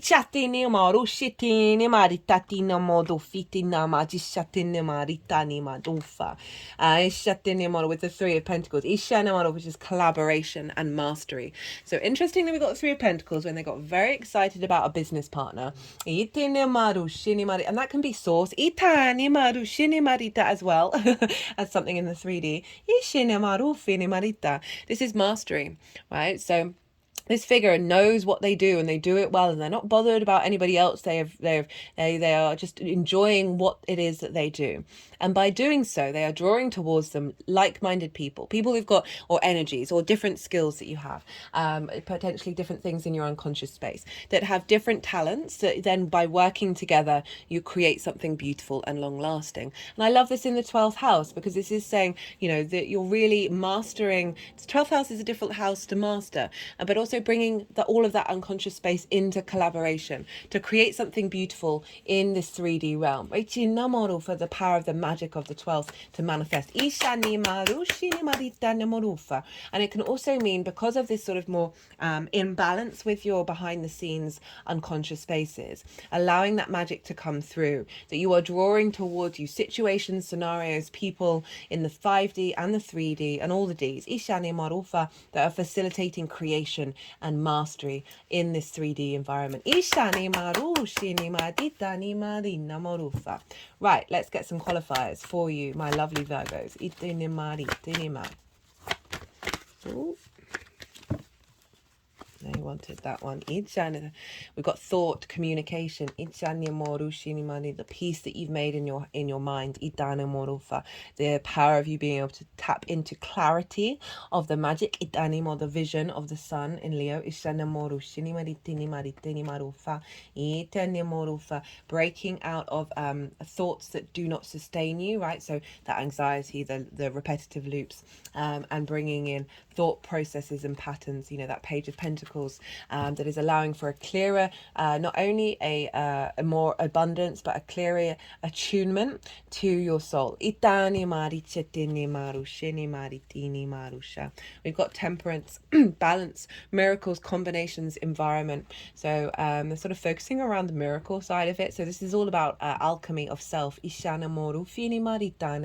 And so bringing in the sense of the unexpected happening, because you're more in alignment with the unconscious, and the synchronicities. Got activate, awakening and enlightenment. That's sort of confirming what I just said, of like bringing in this the more attunement that gives you more space to create in the 3D realm.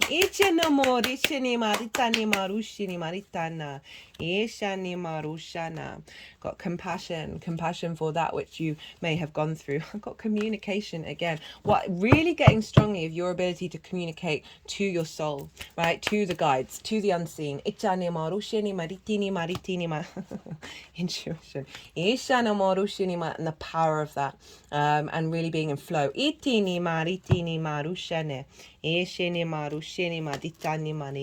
Environment. So a happier environment in your in your unconscious space, and therefore bringing a happier environment in your physical vessel. When we're in attunement with both of those things, this is when all of this starts coming through. Creativity, love that. Venus in your fifth, making sure that this is all in alignment with finding joy in the world, right? Okay, Virgo, I'm going to leave it at that. Be good to yourselves, be good to those around you, and most importantly, be well until we meet again.